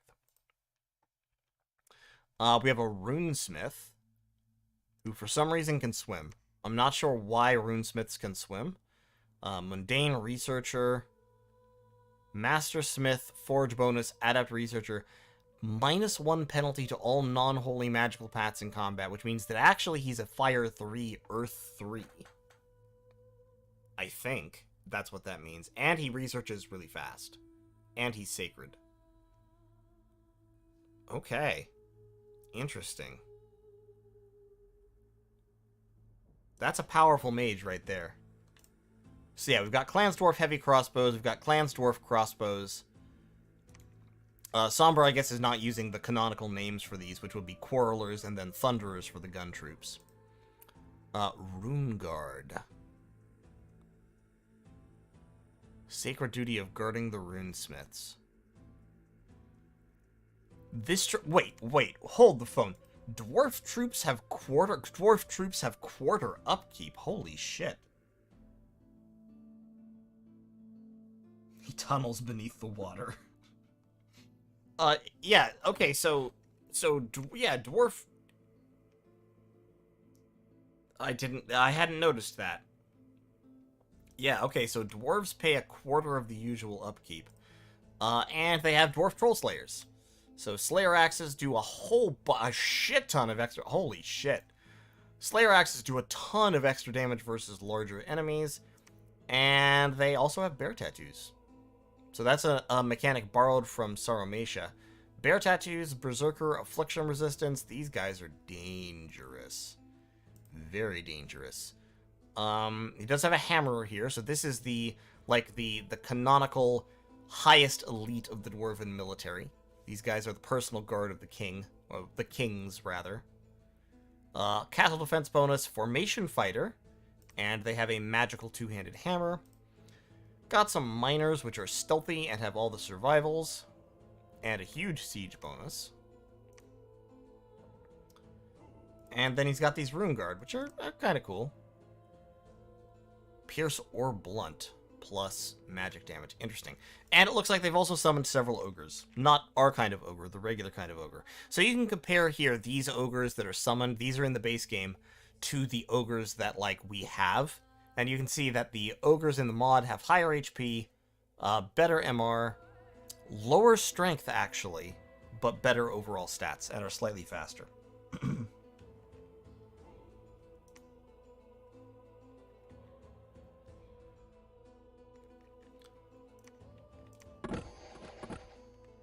And yeah, these dwarves are just gonna walk up to all these horse tribe and kill them, I think. They might actually lose some slayers to the archers doing so. Nope, doesn't look like it. The horse tribe ran away. They lost one ogre. Okay, cool. Forgotten Woods, we lost one Iron Fist to 64 bear tribe. Oh my god, those pit fighters. They're so... They just cleave through low quality units. They don't even care.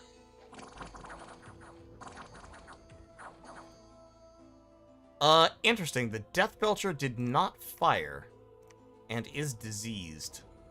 There must be a disease site somewhere. I'm not sure where it is, though. Okay, so that happened fine. And then in Folothras, yeah, pretty much just rolled over him.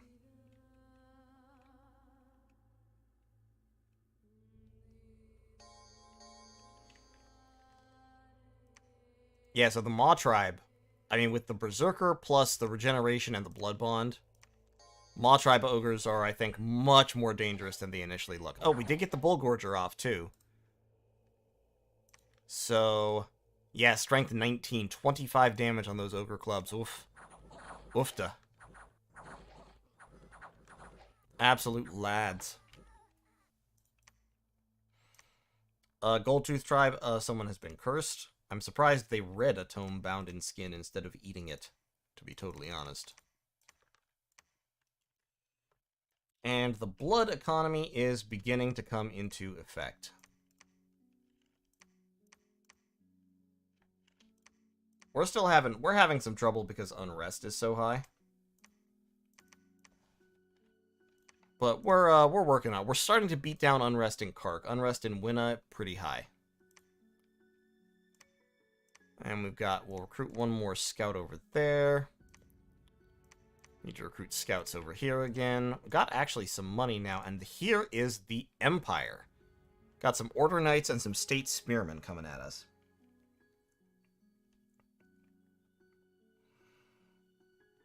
Since I'm dipping a toe into mods, have I tried the total CoE 5 overhaul? Not really. I mean, CoE 5 is a big and complicated enough game that, to be honest, it doesn't really need a lot of overhauling. And there is Ulthuan, 3 Elven Rangers. Okay, okay. Let's go ahead and take this province just to kind of cut them off. And we can, like I said, we can go in and take those kind of at our leisure. So, Dog Longstrider. Why don't you grab all those guys, and then mix in a couple of, mix in a couple of regular ogres, and you're going to cast Blessing, Blessing, and you could actually cast Blood Gruel, but I don't think it's important. Just cast Bullgorger. These guys are going to hold an attack. Once again, we're going to put you back in the corner. Okay, so Dog, go up that way. Ice Fang, go over there to Sight Search. Ice Walker, grab all these guys, hold an attack. Can you cast any useful buffs? Not really. Not really, no. Let me set this small gentleman to research, and we are going to go to Blood 5. And then we'll go to Alteration 5.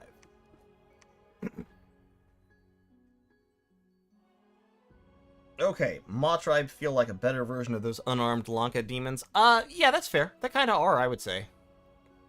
Rog Gut Punch. What did I send you over here to do? Oh, that's right, to build a temple.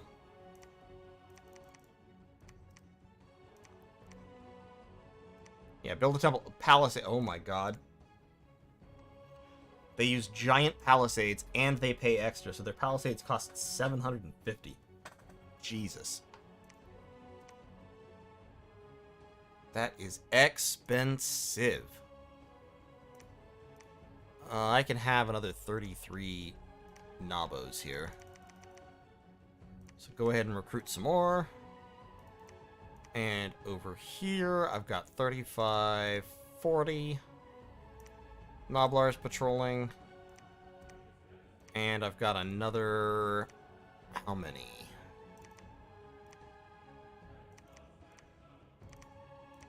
23.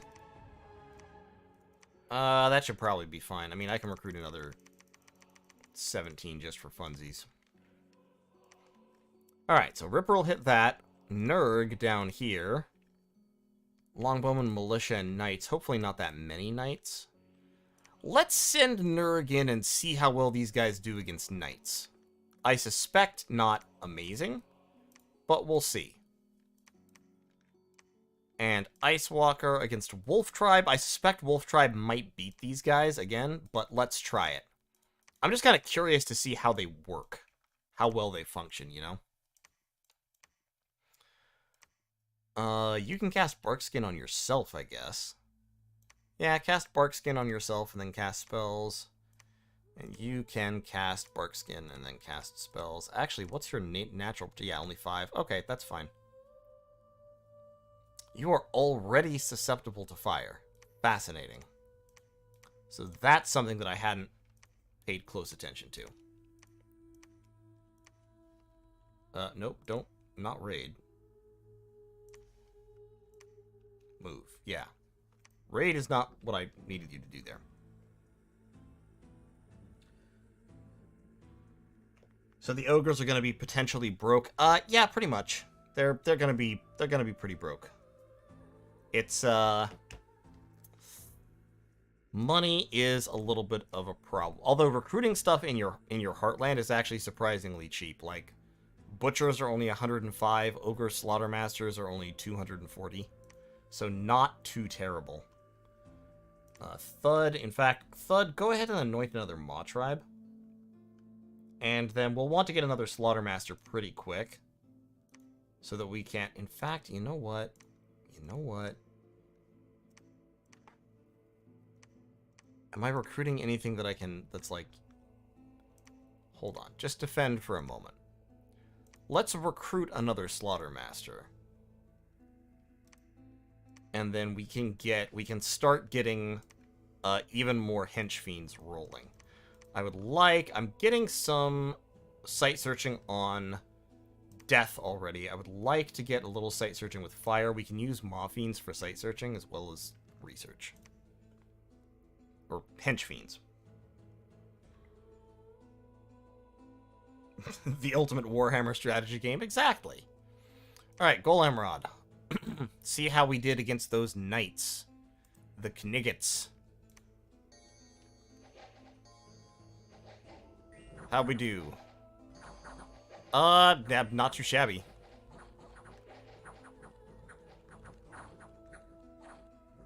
Did take some casualties, clearly. Yeah, okay, so we lost 3 Maw Tribe Ogres, but none of our pit fighters. Against, like, fucking charging knights. That's pretty damn good. Stone Heavens. How'd we go? This should be a cakewalk. I'd be surprised if we took any casualties here. This Ogre Death Belcher might go down, I guess. Okay. Yep, no casualties there. And Silver Wall. This one might be a little bit iffy. Because these are not super buff blessed ogres, they're just regular ogres. They do kill pretty fast, but they are still regular ogres against a whole bunch of archers. I think we lost a couple. I lost 1 Iron Fist. Alright, fair enough. And we got some air gems, and we lost a Noblar Scout to patrolling dwarves. They really do have a lot of troll slayers. Could be a problem. Alright. Dragon, I need you to patrol.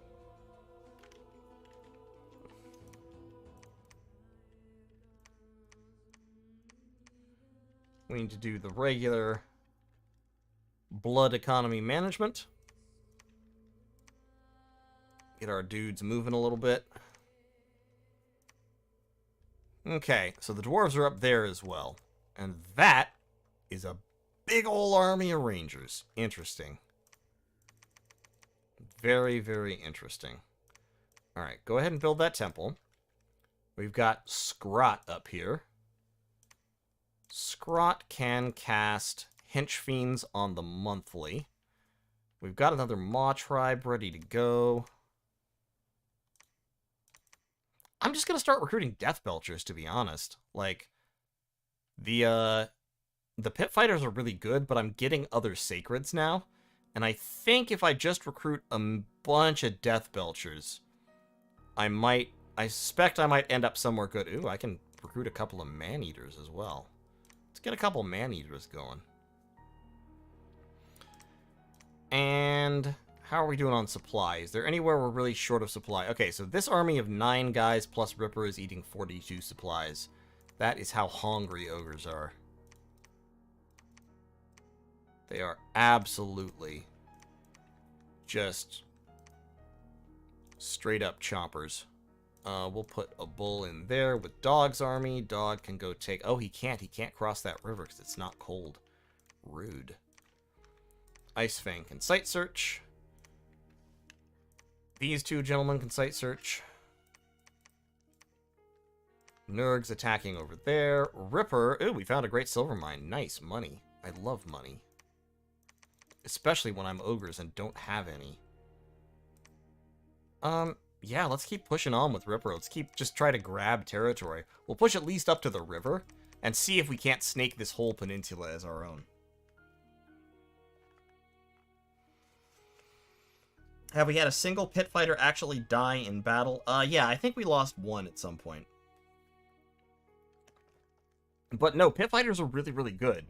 I haven't moved away from recruiting them because they're not really good. I've moved away from recruiting them because I'm curious to see what Death Belchers and Man-Eaters can do as a combo. And because I've got the Maw Tribe Ogres, and they're not as good as the Pit Fighters by any means, but they still carry the Bless. Which is kind of, you know, like what you're doing with them. Let's launch a couple Noblars out there to scout. If they die, that's okay.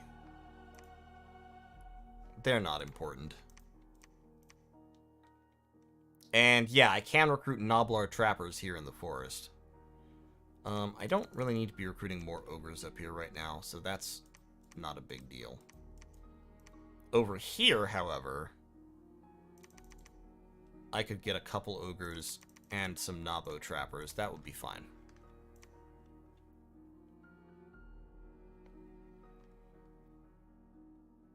Hey, I found a magic site. Lifeless Lake. Okay, Death Gem. Alright, I'll take it. Copper Canyons. The dwarves are pushing Independence. Ah, they're pushing Independence up north. They're heading towards me. Helmshire, we lost a bull. Glade Woods, no casualties. 30 kills on those 4 Ogre Pit Fighters. I love it. Lost population. A law has been decreed against sodomy. I really don't think this is something that ogres care that much about, to be totally honest. I don't think it's a big deal. I don't know. Maybe I'm wrong here. I just don't feel like the ogres would really be paying a lot of attention to that. Alright, let's see what man-eaters we got. Okay, so we got a southern man-eater and a western man-eater. Cool. I've still got 33 extra resources. What can I do with 33 resources? I am 1 short of a Death Belcher. I haven't tried Mornfang Cavalry either. Am I only allowed to recruit 1? I'm only allowed to recruit 1 per month. Okay. So as the ogres, what I'm finding is you tend to recruit like a couple, because you've got a lot of rec limit troops. Man-eaters are rec limit, Death Belchers are rec limit, Mornfangs, Nobblar Scrap Launchers, Gorgers are rec limit. But like you can actually recruit a lot of troops if you're willing to do like 1 or 2 of a bunch of different types. Because this is 4 different kinds of unit that I can recruit, all in the same turn. Which is actually really useful, because it means that you can very efficiently spend a lot of gold in a hurry. Let's go ahead and take that.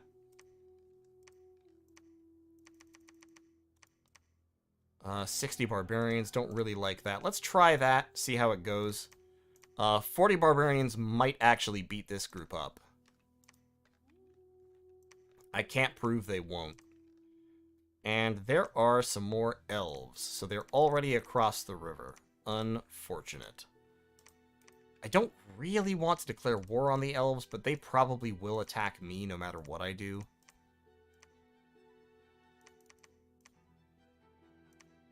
We'll get some more ogres over here.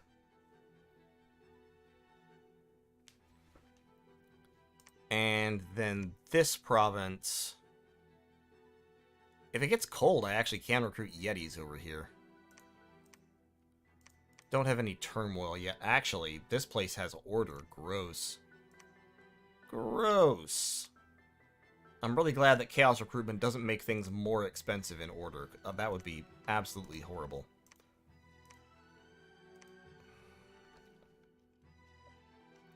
And let's put the Blood Slaves back. It is getting on towards time to expand our blood economy again. The blood economy is doing okay right now, but of course it can always use more. So we might start blood hunting Mountains of Evernight as well. I've got good old Rug Manblight to go along with Thud, Stormblighter, and Scrot, who doesn't get a last name. Scrot doesn't get a last name. Let's anoint another Maw tribe. And Mao. Mao is still sacrificing. Quit sacrificing for a minute. Put those in the stash. Go over here to Blood Hunt. I'll get some... Ooh, I have Barbarian Chiefs. Okay, we'll get a Barbarian Chief and start recruiting some Nabos for patrolling.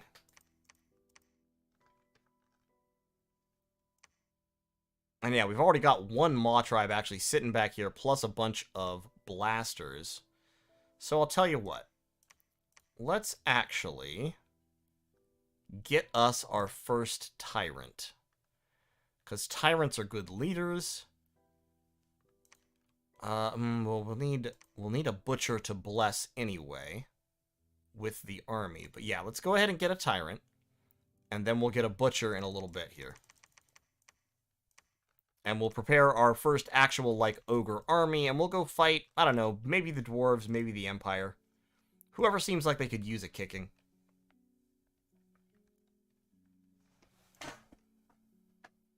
should be a good time. I've built several battles in the Mighty Pillars. Okay, so first in the Mighty Pillars, Ulthuan, the elves attacked. So what do we got for the elves? We have got a couple of Sisters of Avalorn, who have magic bows that do extra armor-piercing fire damage. And their stats are really, really good. But I guess this one only has 9 HP because she's wounded. Nope, they have 9 HP base. They are weedy elves. We have Shadow Warriors, who are stealthy, have a patrol bonus, and have Sword and Dagger plus Longbow. Interesting. Once again, very, very high stats. And then we've got Light Archers, who, again, very, very high stats, but low prot, low hit points. Better than average magic resistance. And they are led by Elror the Prophet, who is an Ulthuan noble, whose bless is poison weapons, magic penetration, blood surge, and undead leadership. You got to love the AI. He is of unequaled obesity. This is an insult. I'm sorry, this is a challenge. An elf claiming to be of unequaled obesity and going into ogre territory is just asking for it. Absolutely asking for us to destroy him. I'm sorry, there's no other way I can interpret that. That's a challenge. Also, defense skill 24. Yikes. Okay, so they attacked the barbarians. This, I guarantee, did not go well for the barbarians. Actually, I tell a fucking lie. The barbarians are going in. Barbarians getting some damage done. Man, those elves should have tried being less weedy. And then the Empire attacked the elves. So Altdorf went in with a big ol' pile of Order Knights. So these are Order Knights. Very high protection, decent defense skill, 3 attacks, lance, hoof, broadsword. They're a lot like all knights, just a little bit better. And heavy infantry. Who's their commander? Where is he? State. Okay, that's not a commander. That's a state swordsman. Decent stats, regular human unit, and an indie commander plus all those knights. And then, of course, over here are the elves. And I think they're just about to get fucking trampled. Oh, yeah, imagine that. They're getting absolutely trampled. Elror the Prophet's huge defense skill is actually standing him in good stead because he lasted for a round or two. Which is more than most people would have done in that situation. And they killed the Empire commander. I was looking at this and I was like, huh, 19 Order Knights, huh? No way I won that. But no, they killed the Altdorf commander. So my guys came in, my fucking 7 ogres, and they all just ran away. I love that.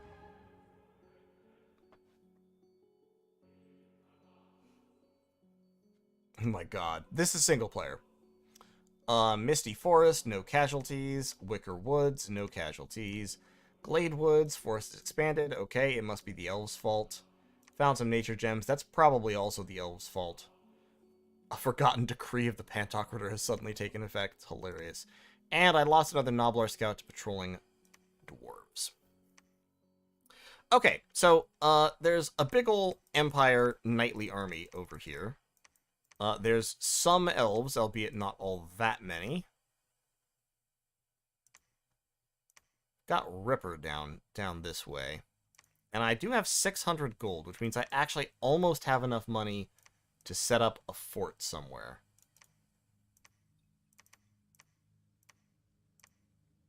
You patrol.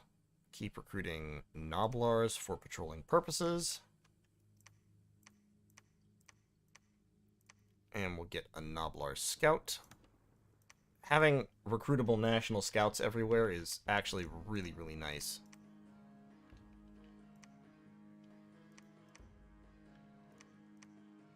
But I need better patrolling because this blood hunting thing is not giving me as much output as I really want it to. And a lot of that is down to the fact that these provinces are so mad about it. So it's turn 15, We're at level 3 research with another level 2 that I did by accident. So, that's not too far behind the usual curve, to be totally honest. And we have Slug. The Ogre Tyrant Slug. Champion of the people. Absolute lad. These guys are going to hold an attack. These guys are going to hold and fire. These guys are going to stand out front and die. You are going to hold and stay behind troops.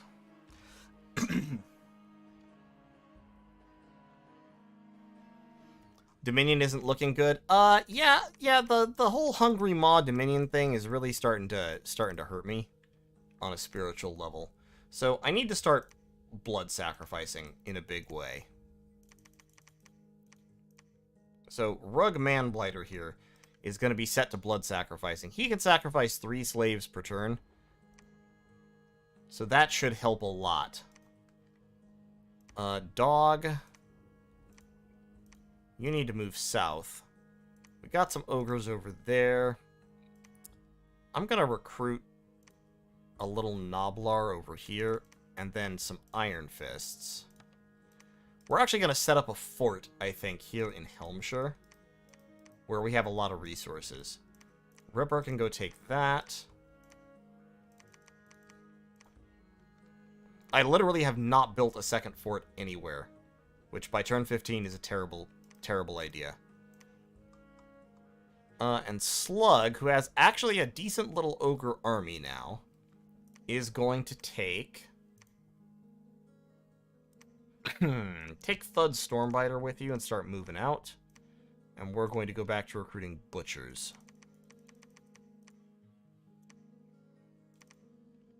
There we go. Alright. So, Misty Forest. We've got Fartbiter and Ice Walker. We'll search for magic sites real quick. I think I'm going to go after the Empire, see how well we do against the Knights. And you, sir, can... yeah, just run down that way somewhere.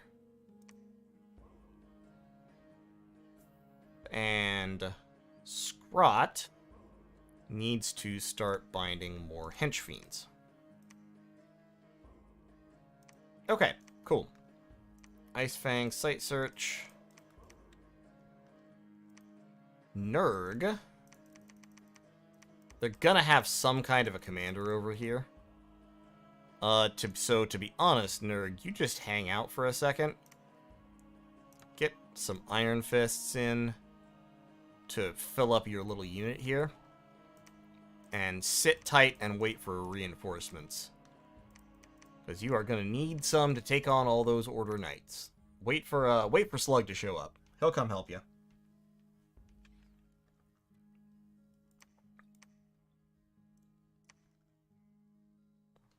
But yeah, right now we've got 1 Dominion spread check per turn from Pico. What the hell am I doing? Peak Ogre Performance can... I mean, he's researching right now, which is valuable, because he is more than a third of our total research. But he can also blood sacrifice, like, a lot of slaves if he needs to. If we need to dump 6 slaves into 1 turn of sacrificing, he can do that.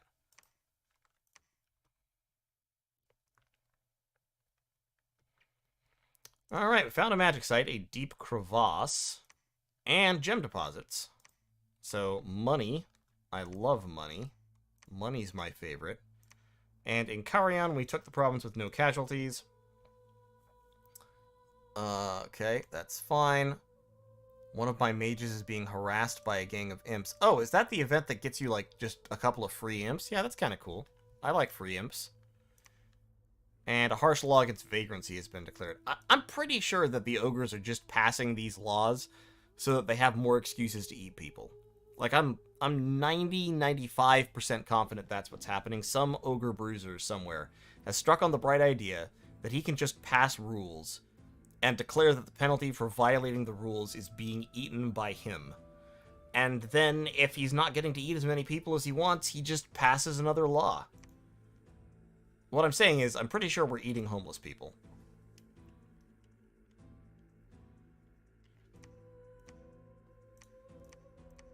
And that's just how we do it. Alright, get more... You can see, by the way, why I don't really like to play Blood Nations, because the micromanagement of playing Blood Nations annoys me.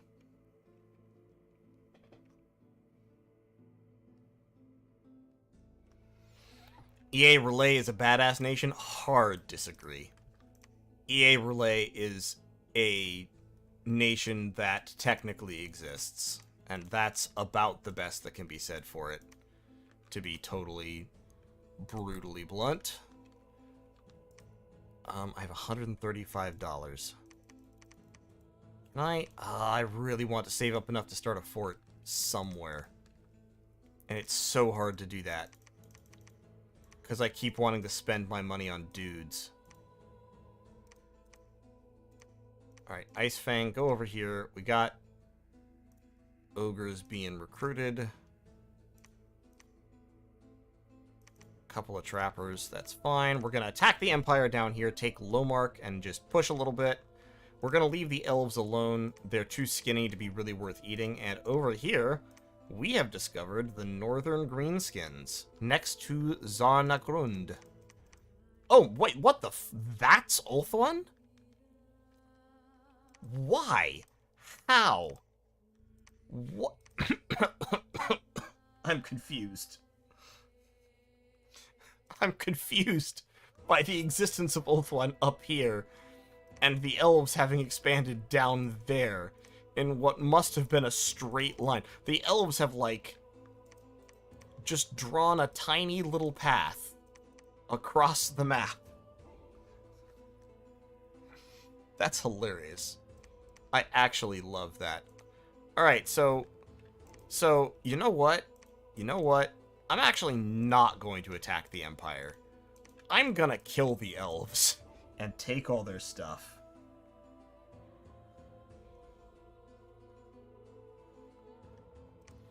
I'm just gonna gather these armies up, and we're gonna go march down onto the elves and roll them all the way up and besiege Ulthuan, and we're gonna eat them. Like, I know they're skinny, but personally, I think they look delicious, so that's my plan. Rug Man Blight is sacrificing. I still don't really have... Blood Chunk, go join the army. You're in the army now, soldier. We'll get these two guys down here so they can start moving this way. We'll move Slug's army. Actually, you know what? To be totally honest, I'm just going to move Slug back and pick up more guys.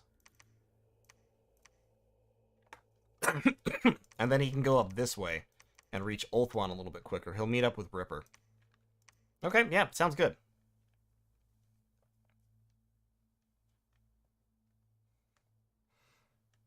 Not much meat on an elf. Yeah, but there's not much meat on, like, a Cornish hen either, but people still enjoy eating them. I mean, come on. Y'all fall back a little bit. That's fine. Scrot. I think I need more sacrifice.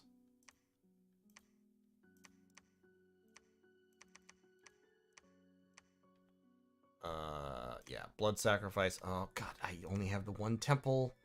I need a lab here. I need to build a lab here at this temple that I built. Go over there and perform sacrifice. That'll be fine. And we got scout and scout. And scout and scout and scout. And we'll just kind of see what develops.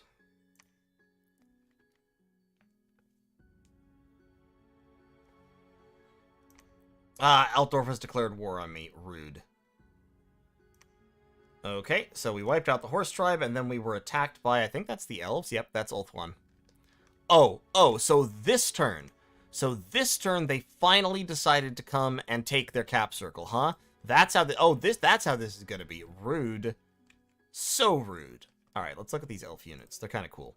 So we've got the Swordmasters of Hoeth, who have arrow shield, really high stats as per usual, and a great sword. Nice.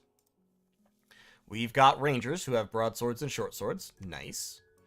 We've got spearmen who are basically hoplites. Decent defense skill, shields, spears. We've got Alurian, the Prince on Great Eagle. Yikes. 21 defense skill on a flying creature with 41 hit points. He has an attack just labeled Great Eagle, which has 2 attacks. Lance Broadsword, okay. And then a whole bunch of Sisters of Avalorn, some Shadow Warriors, and some Wyverns they've summoned. Yeah, so this is not a winnable battle, but let's see how it goes. Oh, if we can kill the Prince. Oh my god, I think we might kill the Prince. We killed him.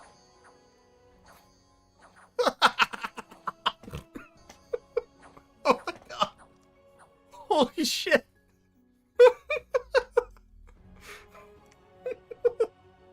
What the fuck? We didn't even kill him. He routed. He ran away.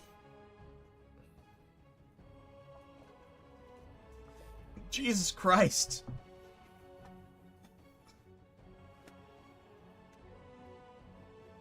Oh my god, I love that. Look at that shit. It just ran away. He ran so fast. Like, look at that. Okay, so the arrows come in. All the pit fighters immediately berserk. And some of them have taken, like, really hard hits. Because that was before the bless even happened. Like, this one guy got fucked. So they all berserk. The Prince lands. He immediately takes 11 points of damage and gains Battle Fright. The first round.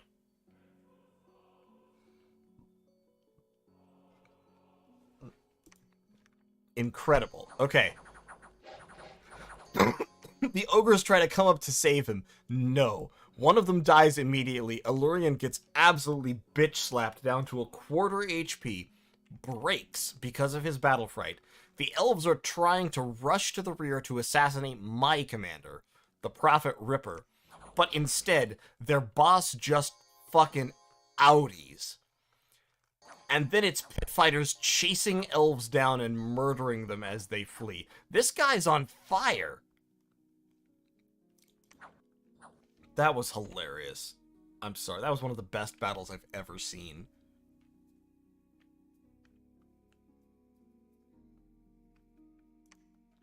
I love that.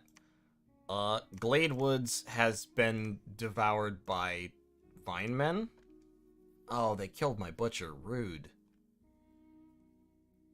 Super rude. Okay. 10,000 people left my capital. Also incredibly rude. Okay, so that's fine. Altdorf they've got a War Altar of Sigmar. Oh, that's Altdorf right there. That's their capital. That's why they're being so aggressive about this. Okay, that makes sense. That's logical.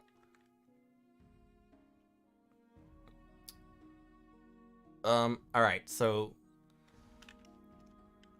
let's get some more blood slaves in here. Let's do our due diligence for a minute. Okay, now, Thud. You also need to start sacrificing. Scrot, here. Scrot, hold on. Hang on a second. You gotta start sacrificing. Okay. I keep forgetting that I can only sacrifice with one guy per temple at a time. I need another temple. Probably right over there. So, take this army. Let's get the gun line reinforced. I think that's a scary gun line. This is the equivalent of about 70 crossbows for 3 rounds. Alright, let's get this army moving. Icefang, pick up these ogres. And cast Barkskin and then spells, and y'all just attack. Go in there. Cut the elves off. You you scout out that. Okay, so there's all those units that retreated.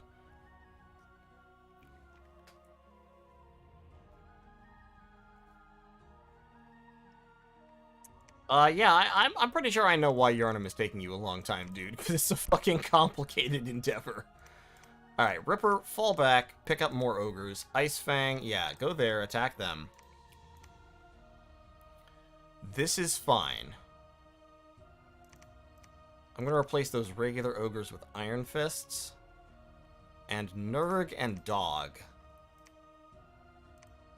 I don't think they can beat all those knights, but they can beat these knights, I think. So go in and hit them.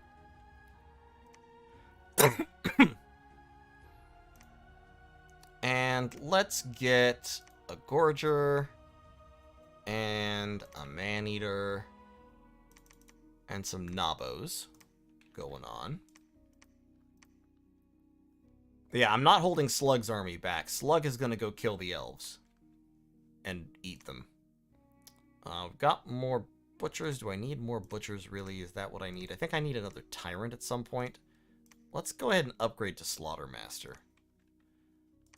And then I would really like to be able to build a lab in Mountains of Evernight. I might do that next turn. These guys can pull back this way. And we will go ahead and get them a few more ogres and noblars for their army. Being able to recruit basic troops like Bulls and Iron Fists in any province is actually really useful. It just means you waste less turns moving around.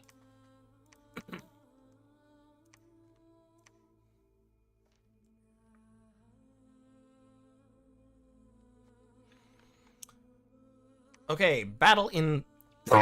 Wait, Altdorf? How do they... Oh, they cast Hawks on me. Okay. I might still win this, because Hawks are real bad. Yeah, the Empire cast Call of the Winds and failed. So, okay, that's fine. The Dwarves have made a proclamation. There was a battle in Lomark.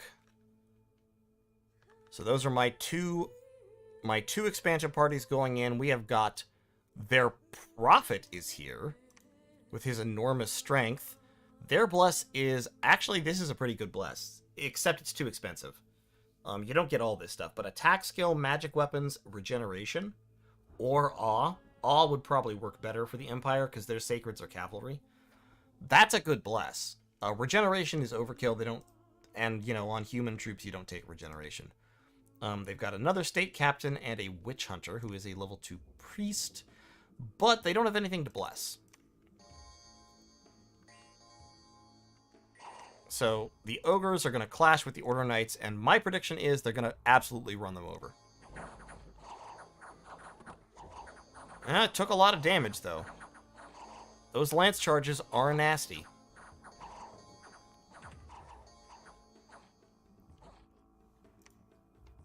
Okay, so I lost 2 Iron Fists, 1 Maw Tribe, still no Pit Fighters, though. The Pit Fighters are just holding on.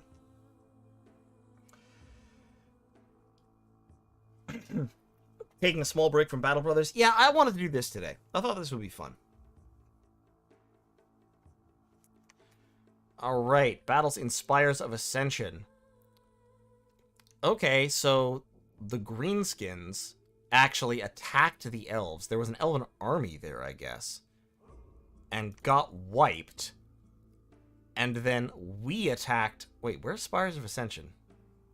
A Yeti Shaman and 14 Ogre Bulls. Where even is that? Oh, that's that province. Okay, so they moved an army in just as we were attacking. From here, they moved down. Interesting. Okay, fair enough. At least Icefang got away. Lomark, there's a monster boar. Don't care about that. Winna, don't care about that. Sepini has revolted. That's fine. That's a bunch of militia. And Lano has been attacked by the Greenskins. Okay, fair enough. Whole bunch of Greenskins, lots of Shamans. Goblin Great Shamans, Goblin Shamans, Night Goblin Shamans, and Orc Shaman. This is like a kind of a mixed Orcish chaff stack. Or Goblin chaff stack, rather. Okay, and the enemy is bringing in, the Empire is sending in 100 units, mainly composed of Order Knights. That is actually a big freaking army. I find that hilarious.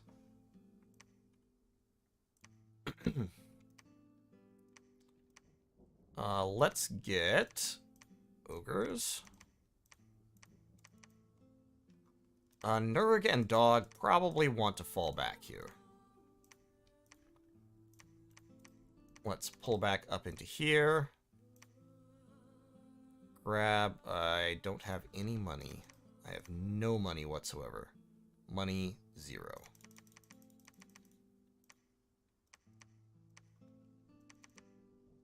I feel like these guys might be hilarious against knightly chargers, to be honest.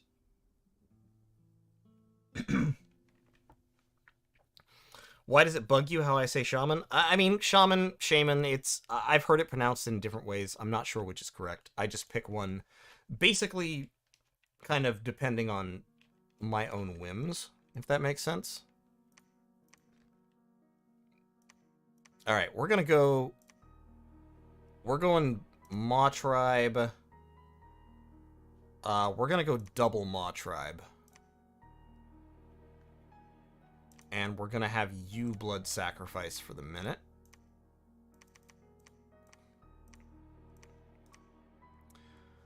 Up there, let's give you some more slaves. Actually, yeah, we have to do it in this order.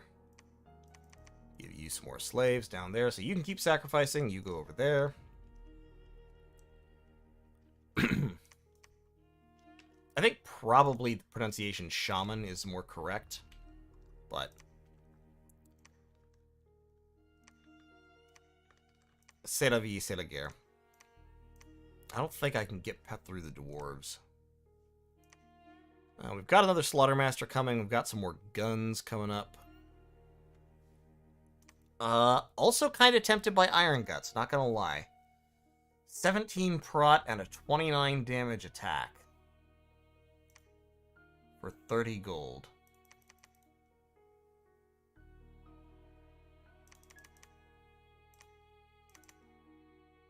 I could try that. Let's see how that goes.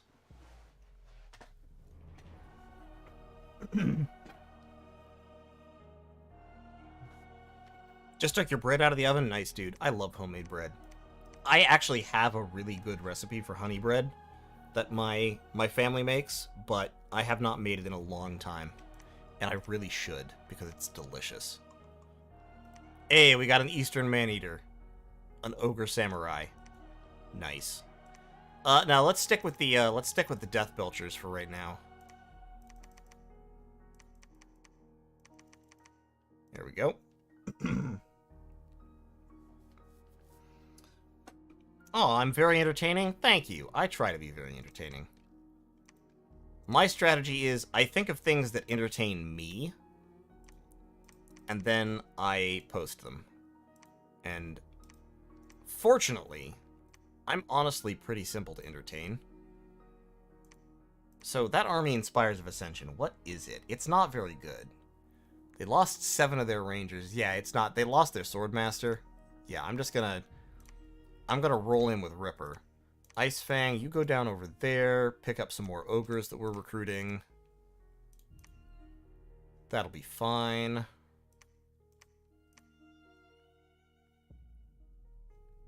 I wonder why I can recruit ogre hunters. Okay, so I guess I can recruit ogre hunters in every terrain except forests. You're not allowed to recruit them in forests, but you can recruit them everywhere else. That's funny.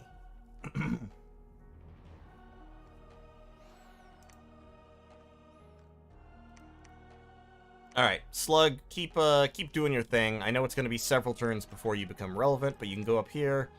You can take Tessaphon and then move through towards Ulthuan, and you'll join up with Ripper's gang. Down here, I mean, that's a big army, but to be honest, I think I can probably take it. With troops that I'm recruiting, plus the double Maw Tribe, I think the double Maw Tribe is going to be a big deal. 16 more Maw Tribe ogres to back up my ogre pit fighters and such. Actually, to be honest, I might just want to recruit more pit fighters. Oh, that's perfect. 0 resources. Yeah, let's do that.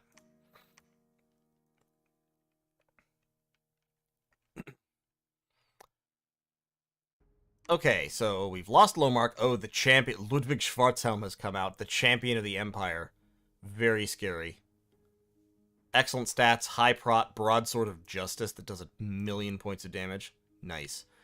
He's also got a couple of Demigryph Knights. And then in Mountains of Evernight, he keeps doing this. He threw Blackhawks at me again and once again got wiped out. But he killed 11 of my Noblars. That is so rude.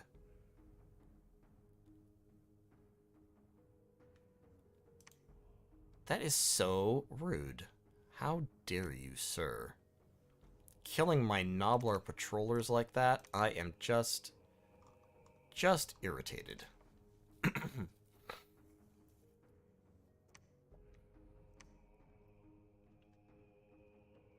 Let me get the blood sacrifice going again. I'm just going to put all the blood, the dudes on him.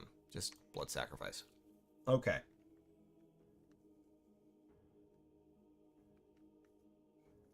Don't forget his impressive beard. Well, it's alarming, to be totally honest.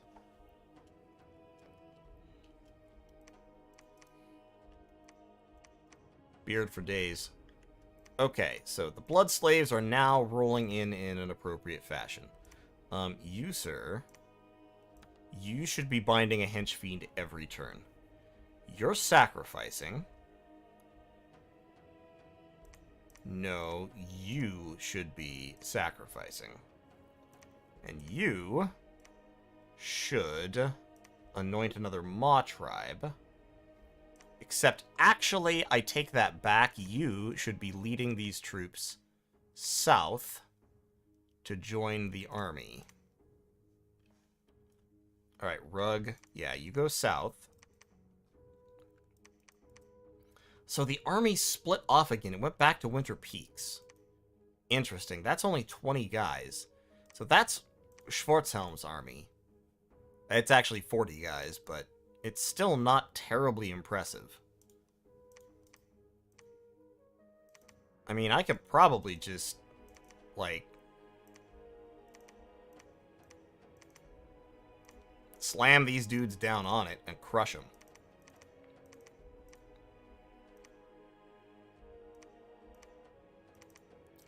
Fuck these Noblars. I'm gonna split this into 2 units. And we'll put 1 Butcher behind each unit. Or in each unit. We'll put the Ice Walker behind that one. And they will hold an attack closest. Okay. Yeah, let's wait a turn for Rug's army to show up. We'll go ahead and site search while we're waiting. We've taken Spires of Ascension. The enemy just left, so that was fine.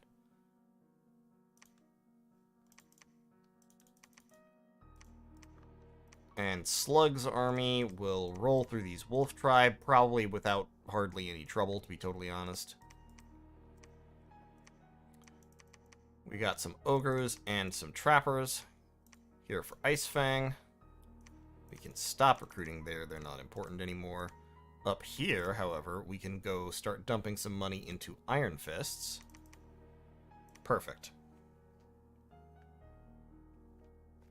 A worm on the horizon? Wait, where's a worm? Oh, a green-skin worm on the horizon. Interesting. Okay. The elves have got a lot of troubles. The elves are having predicaments. The elves are in situations. I actually don't want to risk this army. I do. It's so much faster. 1, 2, 3, 4 as opposed to 2. Ripper, go up north. And Ice Fang, go up north. We're all going to meet up with Slug right here. We're going to go through Isepni, and we're going to attack Ulthuan. The siege strength of these armies is not, like, incredible, but it's pretty impressive. I mean, 98 in that army, 51 in that army, 31 in this army. So all told, it's, like, more than 150. Should be able to do some damage. Nurg and Dog are doing just fine. We've got Blood Magic level 4. So we can now throw down Troll Guts and Toothcracker. Ooh, we can throw down... Oh, no, we can't. We need a, we need Rug. We need Rug to do that.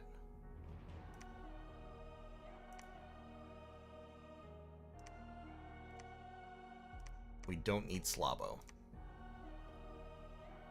Okay, binding a hench fiend. Rug is moving. The other Rug, who has the same name but is a different person, is sacrificing. Scrot over here is sacrificing. Scrot, we actually, you know what, Scrot? Stop sacrificing. Scrot, get over here and join the army. We need to start having you cast combat buffs. Which path is most morally iffy after blood, astral or death? That's an interesting question. I would probably say death, to be honest, but I think there's an argument to be made for astral.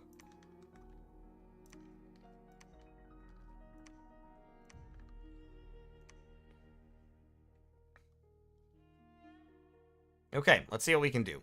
Battle in Ctesiphon, we lost 4 Noblars, wiped the enemy out. Those Death Belchers got some kills. Let's look at this. Are the Death Belchers fast? Oh, their combat speed 13. Okay, so they're slightly slower than the infantry.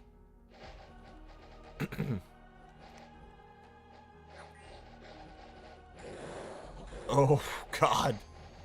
It's like watching... That was a lot like watching Olmish armies with a few mages casting Iron Blizzard. I mean, to be honest, the Death Belcher really is firing the equivalent of the Olmish Iron Darts spell. It doesn't do extra damage to magic beings, that's the only real difference. But it's a lot like firing Iron Darts.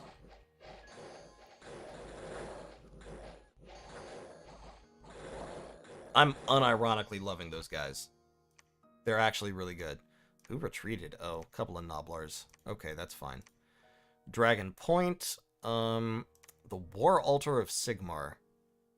Size 6 Trampler with 10 hit points?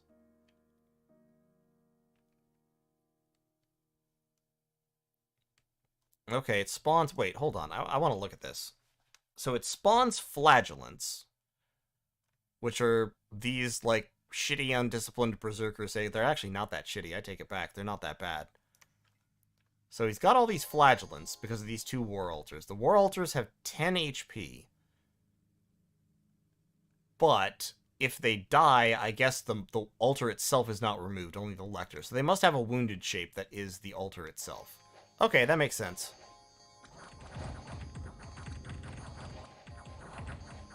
Alright, that's pretty impressive. Alright, I'll take it.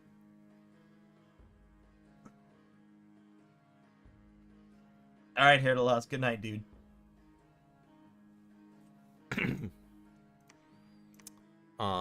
Death gems, income lowered, nature gems, cool.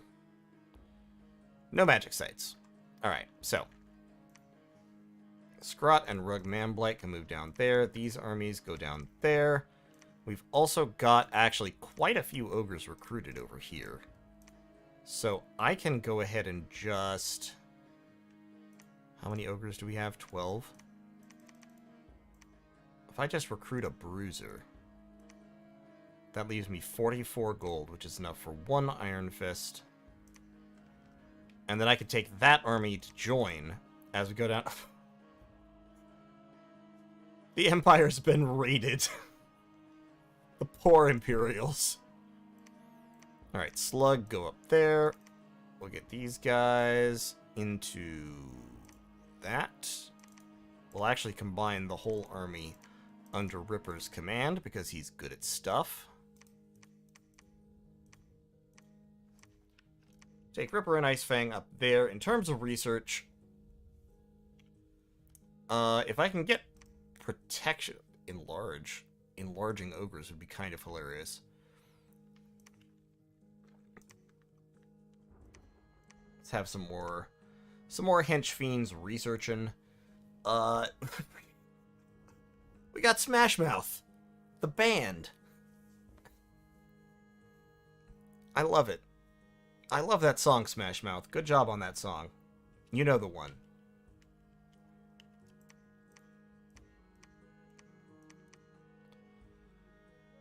Alright, blood hunting. Yeah, that's fine. Go ahead. There you go. There you go. There you go. Who are the guys with the cuneiform-looking flag? These are the dwarves. These are the elves of Ulthuan. These are the greenskins, the northern greenskins specifically. These are the Empire. They like declared war on me, and then they moved their whole army off to do other things, which I'm not entirely sure was a good play on their part. What am I recruiting? Still recruiting pit fighters and death belchers, huh? Okay. That's fine. We'll just let that happen. And I should probably also start blood hunting Cradle of Life at some point. Another interesting thing to note, Ogre characters actually have pretty high map move if they're not leading an army. So that can be useful in certain situations. Alright, we're closing in on the elves. I think we'll probably end the stream after we take down the elves. So we'll see how close we can get to that goal. These guys are 180 siege strength, that's 750 wall integrity. It'll take a while. And they probably have magic, so it won't be easy. But we got that army going up this way. We got this army coming down to fight the Empire. We might actually be able to sack Altdorf if we're lucky. That would be kind of cool. Smashmouth, go ahead and anoint me another Maw tribe, why don't you? And Slabo, I don't really need you researching. Go find me more blood slaves.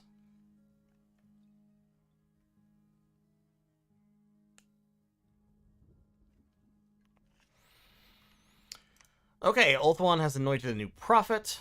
The Greenskins. Oh, the Greenskins have got Azag the Slaughterer.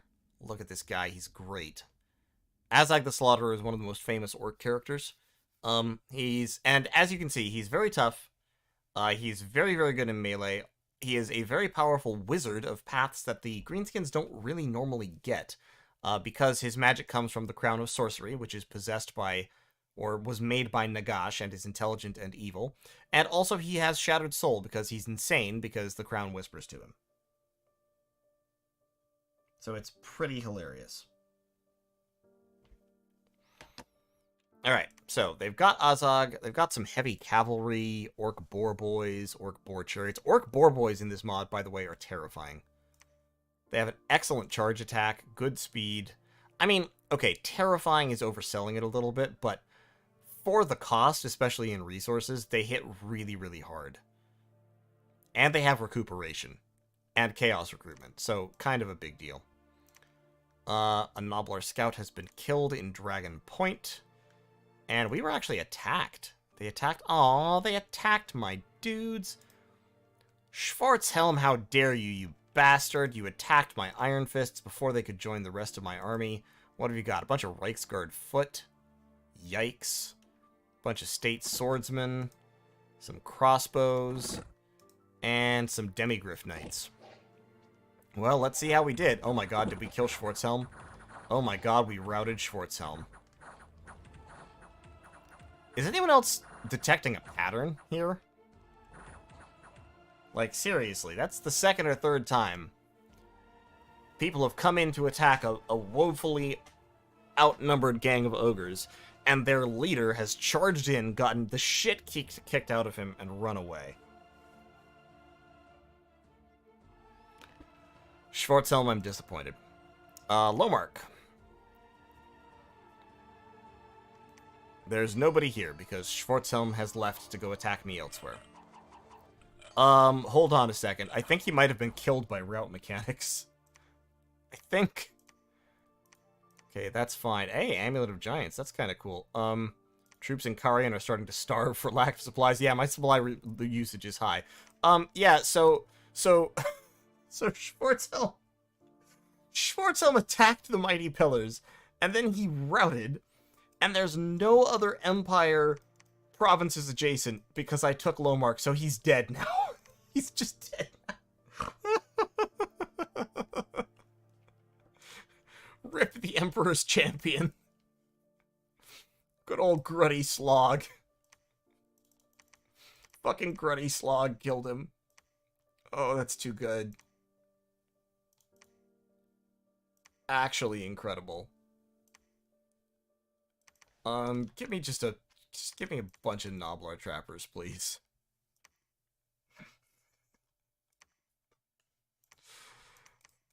Fucking Gruddy Slog. The hero of Ogre Kind.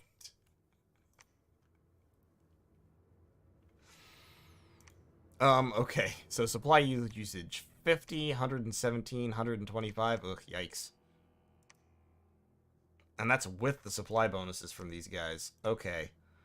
Yeah, we're gonna need some more Nabos. Supply usage up here is 304. And that's with the Nabos. So, here, Thud. So, you're Divine Blessing, so that's fine. You're staying behind troops. That means that you can spam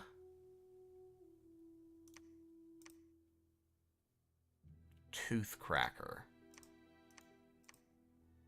At least you can cast it a couple times. Yeah, just cast Toothcracker. It's got range 5. Okay, so you guys hold an attack. This unit actually wants to go... I can't unify them.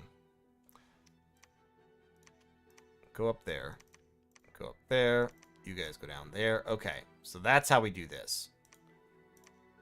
So you...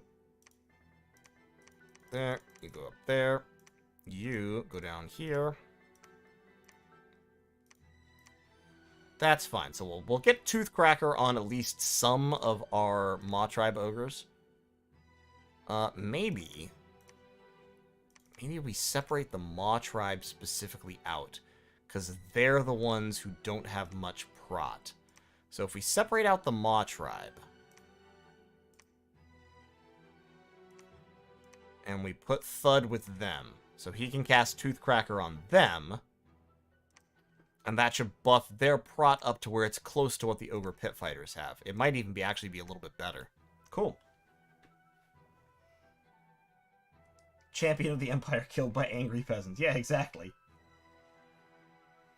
So, Dizzy, this game has retreat mechanics, where in order to retreat successfully from combat, you have to have an adjacent province that's owned by your faction at the end of the turn, or at the beginning of the new turn. So, over the turn end, we took the only province he could have retreated to, and so he died.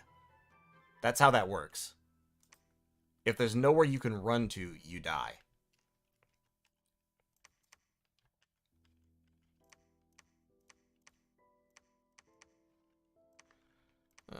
Let's just spam a whole bunch of scouts everywhere. There we go. Get our blood slaves coming. Yeah, I do think, so, besieging Altdorf might actually be difficult, or Ulthuan might actually be difficult because it is on a swamp. But we'll see. We'll just see how we do. You know, we might start to starve. It could happen. We'll find out. Good old Gruddy Slog here is gonna... Can I actually just... How many? That's not many supplies. That's 3.5 supplies. That's like enough supplies for one ogre, maybe. That's the thing. If you're trying to use Nobbler Trappers to make up for your lack of supplies, you need a lot of Nobbler Trappers. Like an actual incredible number of Nobbler Trappers.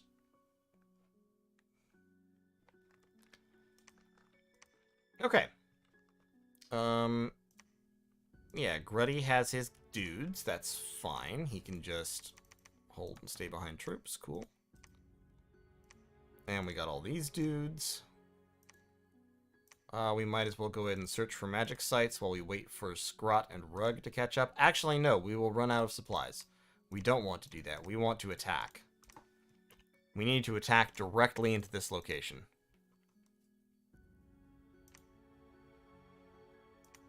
That's what we have to do. And then go besiege Altdorf as quickly as we can, and we'll let Scrot and Rug catch up as they come. They'll have some Noblars.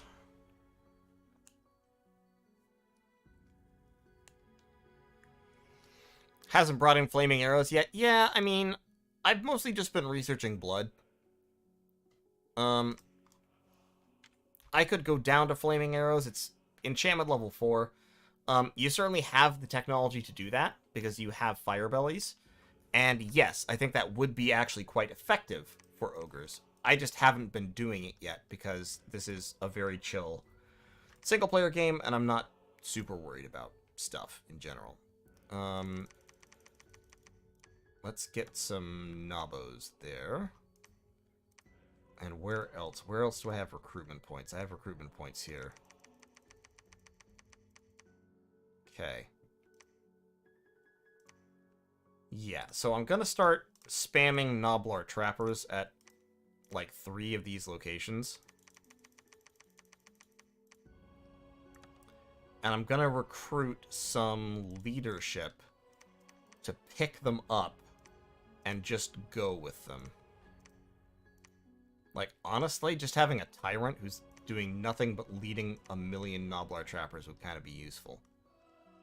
Because we are eating so much food, it is unreal. Also, gem income, unreally low, because I haven't been site searching. Alright, see how it goes. Probably just do a few more turns. Been streaming for almost 3 hours. And, yeah, I'm just having fun with ogres, man. Battle in Isepni. Okay. So Ulthuan came in and took the province before we got there. And what do they have? They've got an Ice Drake they've summoned. They've got a Noble.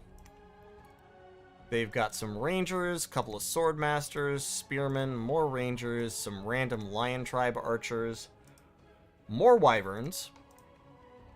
They've got a High Mage of Hoeth. Wow, look at this guy. Fire, Air, Earth, Astral, Holy. Disease Healer, Adept Researcher, Magically Attuned Researcher, 26 research points. Jesus Christ. Disease Resistant. That is a mage right there. That's a powerful, powerful mage. They've also got an Eagle Claw Bolt Thrower. So every round it fires 6 bolts. And then every 3 rounds, it additionally fires a bolt that does 30 AP damage. Yikes. I don't know how much that costs, but it's probably not enough. And then they have Lothern Seaguard, who have spears and bows. And good defense skill, good prot, good units all told. And they have another Anointed of Assyrian. Okay, so nice little interesting army. And on my side, I've just got a huge, ugly pile of ogres.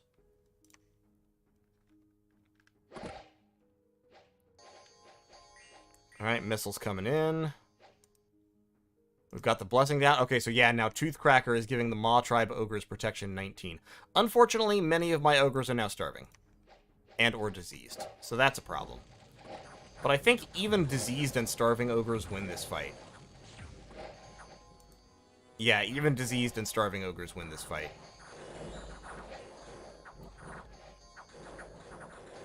Rip elves. Rip elves.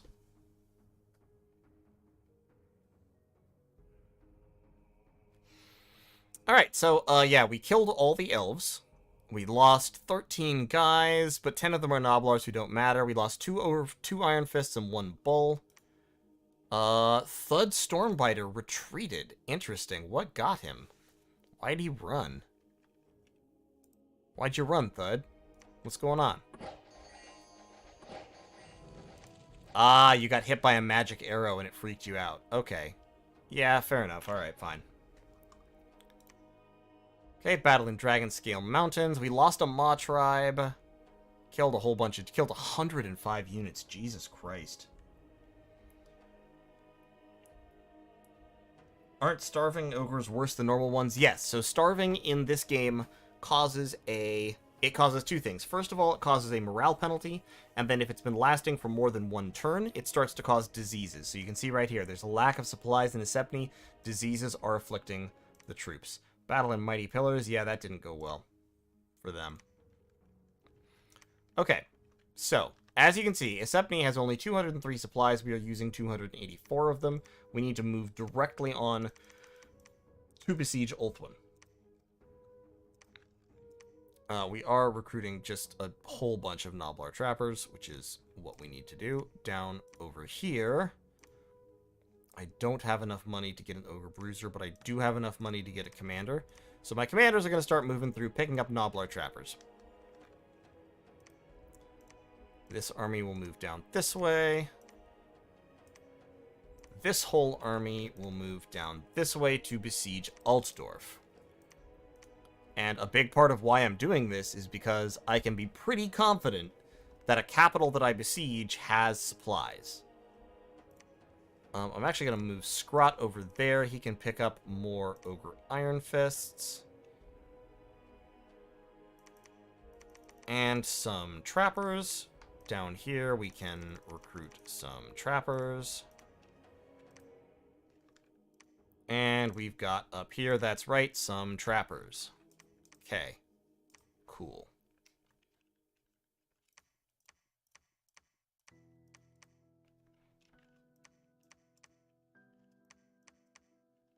Yeah, Dominion is definitely not like a thing with the Ogres. Spreading this Dominion out of your Heartland is very expensive in terms of the resources you have to commit, seems like.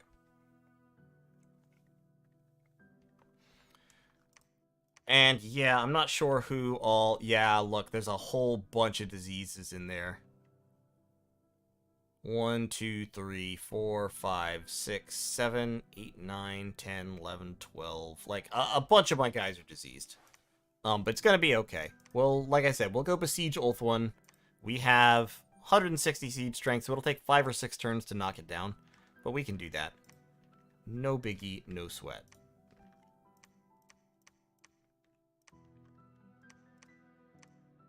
And out of recruitment points.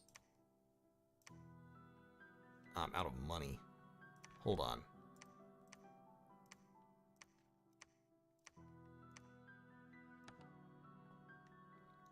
So, tell you what.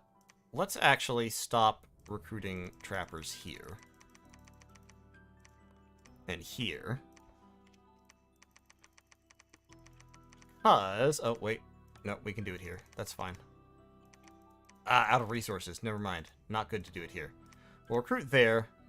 And then from there we have to go up to here. We can't recruit trappers there. Can we recruit trappers here? We cannot.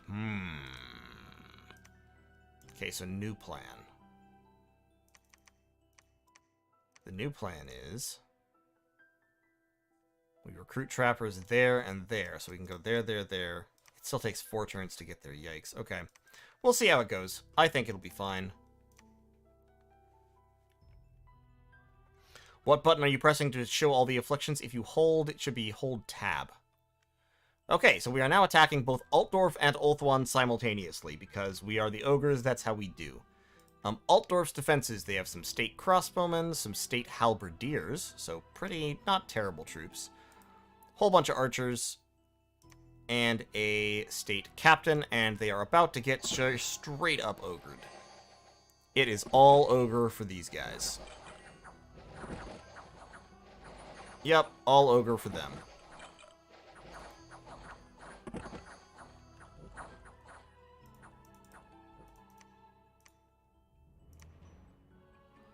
And Ulthuan also wiped out. Phantasmagorical.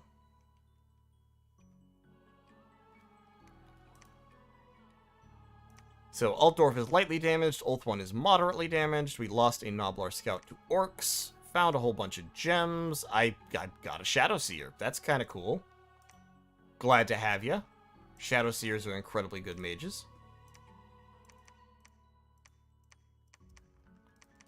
And now we have enough food, because they have 389 supplies here, because this population is so good. So we're just gonna siege down Ulthuan. They got the Embassy of the Everqueen.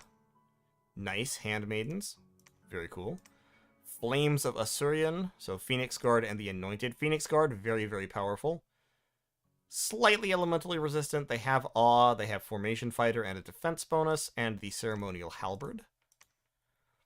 They've got Vol's Anvil, so they can recruit Smith Priests of Vol. Incredibly expensive and slow to recruit. But they have Master Smith 2. Oh, wow. So they can forge basically everything. Interesting. And then they have the Tower of Hoeth. So they have the Archmages of Hoeth. We haven't seen one of these yet, I don't think. Did we? No, we did. We did see one of these. And the Lore Masters of Hoeth, who have 2 in everything. Oh my god. And they can never forge anything, because they have Master Smith -3 and Master Ritualist -3. So these guys are just combatants. That's what these are. These are like the most powerful battle mages in the world. Basically. Fascinating. Okay, fair enough.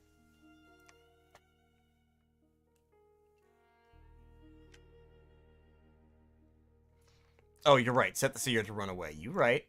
When you're right, you're right.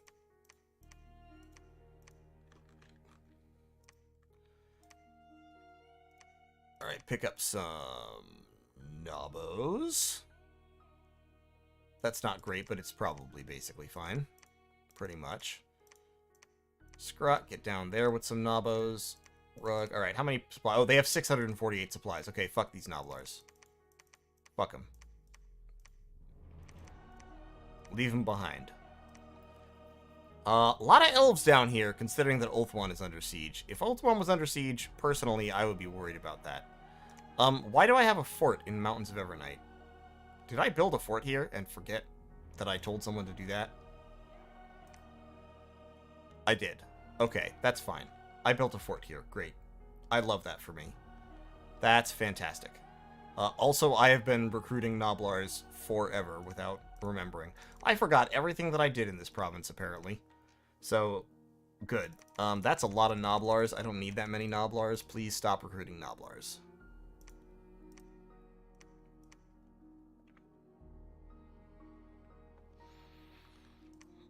I've also got a decent little grip of troops up here in Goldtooth Tribe.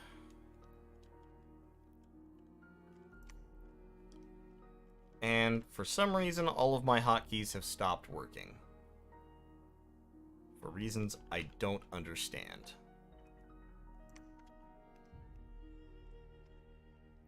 Oh, it's because I had caps lock on.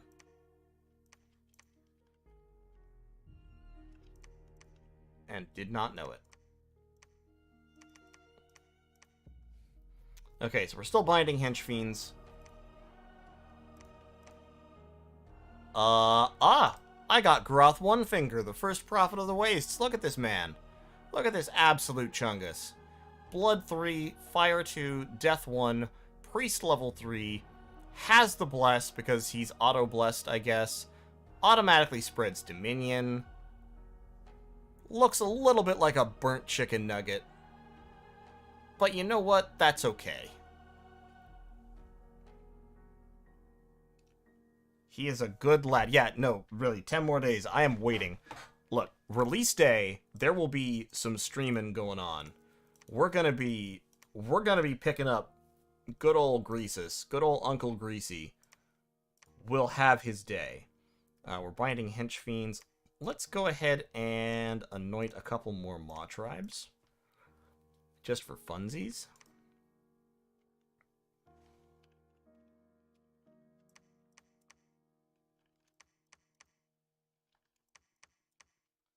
Actually, you know what? I'm gonna go ahead and build a lab here. Yeah, no, so, I actually have that Thursday and Friday off. From work, that is. So the 17th and the 18th I have off. I will be streaming for a lot on the 17th and 18th. I am working on the 19th on Saturday, but then I will be back in the afternoon streaming it. I'm basically going to stream the Ogre Kingdoms all weekend in Total War Warhammer 3 on release. We'll be doing a Greasus campaign. We'll probably be doing some multiplayer, trying out domination mode, seeing if ogres can work in that mode. It'll be all kinds of fun. Right now, I'm just trying to beat up these stupid elves. Altdorf, it looks like, is defending itself a little bit better. What have we got? 103 siege strength versus 500 wall integrity. And over here we have 150 versus 750 wall integrity. Okay, I'm just gonna roll some turns, I think. And, yeah, see if we can break in and destroy at least one of these places before we call the stream. Hey, Merlond. How's it going? Wonder who will even watch streams on release day? People watch streams on release day, man. People who either can't get home and play yet or whatever. It'll be fun. It'll be a good time. Ulthuan tried to attack me and failed. Okay, there was another arena battle. Orc Big Boss won that one. Orc Big Boss killed by Arch. Ulthuan sent their pretender to the arena? Ulthuan sent their pretender to the arena. Oh, their pretender already had a champion's cuirass. That's weird. Okay. God of the Healing Arts, the Far Traveler, versus Boffa, the Orc Big Boss. That's just cruel. Wow. Priestess of Belaya was killed by the Archdruid. Altdorf sent a Grey Wizard who killed a Chaos Dwarf Overlord, and then... Alright, hold on, let's see this. Let's see if this Grey Wizard can take on God. Oh my god, well, wait. If they ever stop casting buffs, they might. Nope. Alas, poor Alfred. He tried. He tried so hard and got so far, and in the end it didn't even matter. Oh, poor Alfred. And we're losing more Noblar scouts. Walls are moderately damaged. That's fine. That's just fine. Okay, so now we've got 157 siege strength. And what we're going to want to do here is...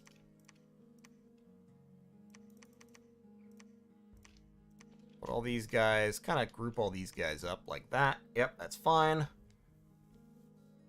47. Okay, so take the regular dudes out. We want these to be like our elite assault forces there. Put the regular dudes. Gruddy Slog can have the regular dudes. And these guys can be just behind, and they can hold and fire. And you, sir, will be casting... So you guys are both Blessing and dropping Bullgorger. That's fine. You will be casting Toothcracker on the group on the right. That's fine. Okay, great. I love that for you. Let's get these Noblars up there just to add a tiny amount of siege strength. And we've got all these guys, and we can give them to Chug the Drunk. Oh my god, Chug the Drunk. Chug, you absolute mad lad.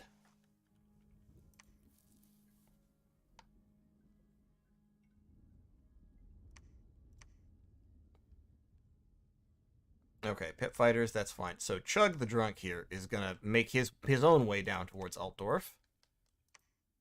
And we'll just pass some turns.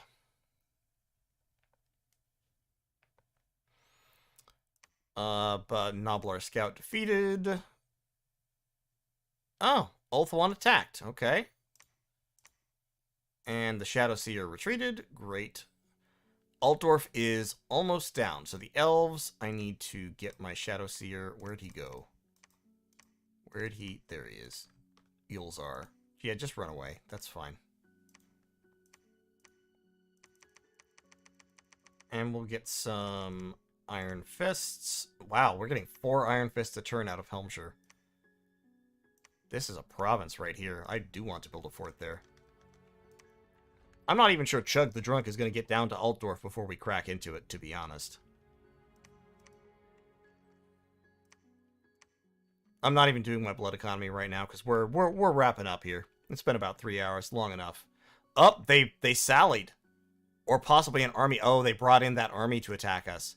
Oh, this might be a sally. Okay, so they've got Luther Huss, the voice of Sigmar, with a robe of missile protection. Very good for him. He's got Awe and Halt Heretic. So against Sacreds, Sacreds basically just don't fight him. They have got an Amethyst Wizard, so Astral Death. The Empire has all kinds of different wizards, one of their major strengths. A random mix of Chaff, and then a few Order Knights. I don't think this is enough, bros. I don't think you brought enough metal to beat all this meat. I think our ogres are gonna go through this army like a knife through cheese. Pretty sure that's what's happening here. Yeah, that's what's happening here. The Death Belchers have routed. But all the Butchers are fine. Yep. Goodbye. Off you get. Good try. I did lose most of my Bulls, one of my Death Belchers. I lost a Pit Fighter. I think this is like the second time in the game that I've lost a Pit Fighter. And 3 Maw Tribes. And retreat details, 3 units retreated. So those were the Death Belchers. Okay, but yeah, I think those were the defenders of Altdorf, and they're basically wiped. Unexpected event, Ulthuan. Okay, that's fine. Yep, great. Love it. A festival in honor of peak ogre performance. Perfect. Alright, good old Chug the Drunk can keep coming on down. Down to Goblin Town. Stop recruiting for a minute.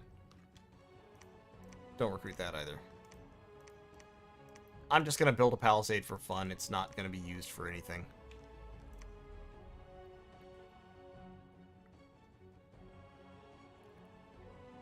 Oh, Wicker Woods. Our undefended province, Wicker Woods, has been conquered by... I think that's bogus.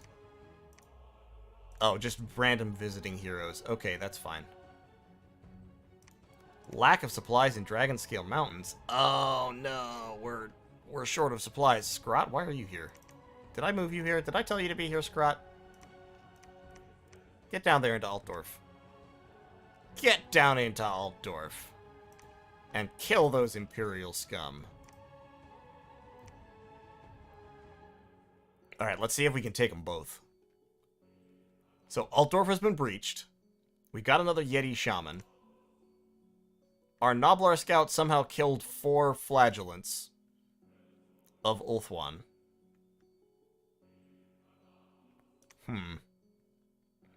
Oh, it was their own archers. Rip. Okay.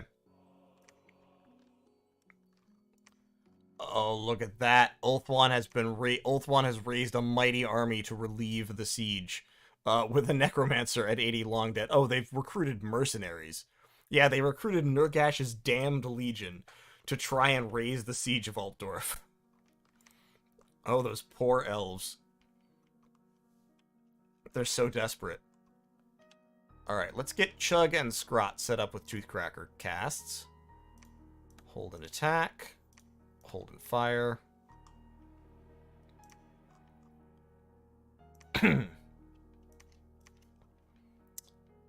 Yeah, you can go there.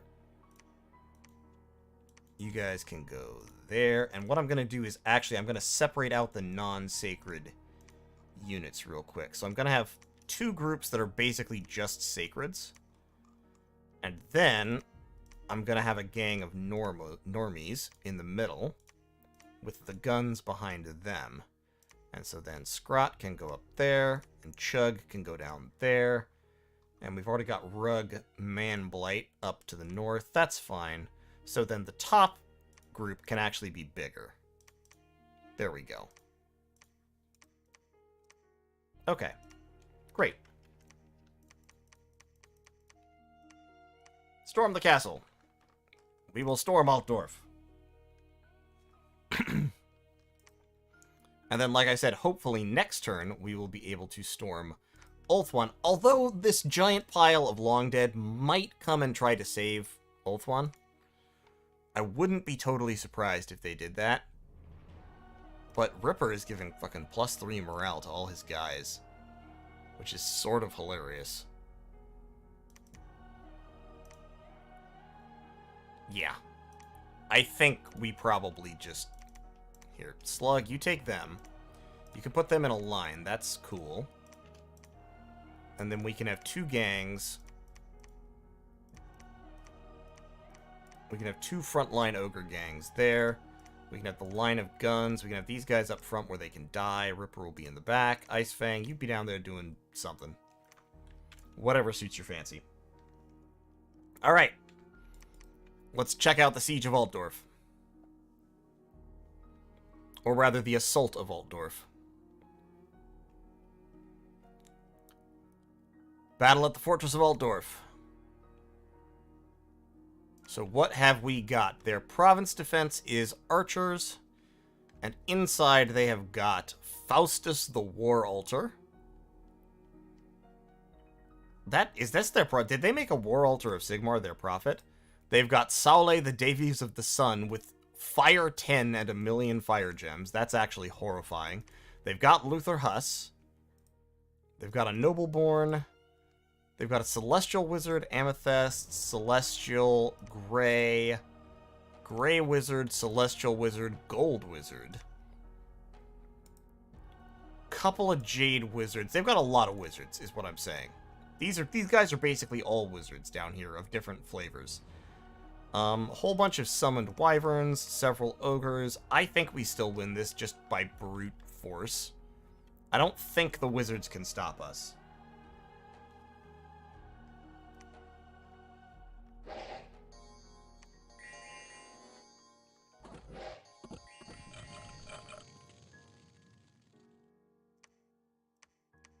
We got some, so yeah, we got the Toothcracker going.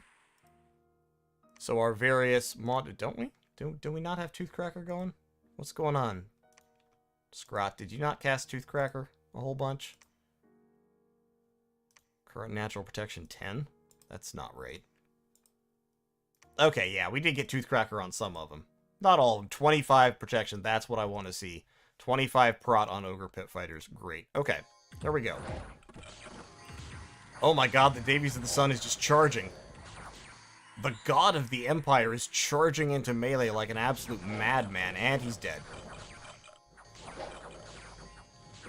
That's pretty much it. I mean, they are definitely doing damage with the wizards, especially the lightning bolts, but they didn't do enough damage. And now our ogres are going to do this stupid thing where they slowly work their way up the stairs, killing these routing archers one by one. But that is it. The battle at Altdorf. Yeah, actually, they didn't kill nearly as many as I thought they did. They killed 2 Maw Tribe and 6 Iron Fists. And they lost, wow, everything. That's 12 wizards plus God. Plus Luther Hess is dead. This war will not end until the nation of Goldtooth Tribe is annihilated. Yeah, well, good luck with that, Altdorf. I think you're pretty much doomed. And Ulthuan has been breached, so now it is time to attack them. Fascinatingly, they did not attack us. Instead, they sent their mercenary necromancers to the Forest of Pine, which I would say was probably a poor decision. But we have taken Altdorf, so the ogres now camp in the ruins where the Empire once reigned. We've got the Palace of Altdorf, the Cathedral of Sigmar, and the University of Altdorf, which actually does nothing for us. But it's a fort. It's a better fort than we can build. So we can immediately start recruiting there, which is cool. Alright, last thing before we end the stream, we are going to take out the dirty, dirty elves. Just storm them. Yeah, send the Noblar Trappers in first, for comedic effect. And that will be turn 29. Honestly, especially for as slow as my start was, and how, like...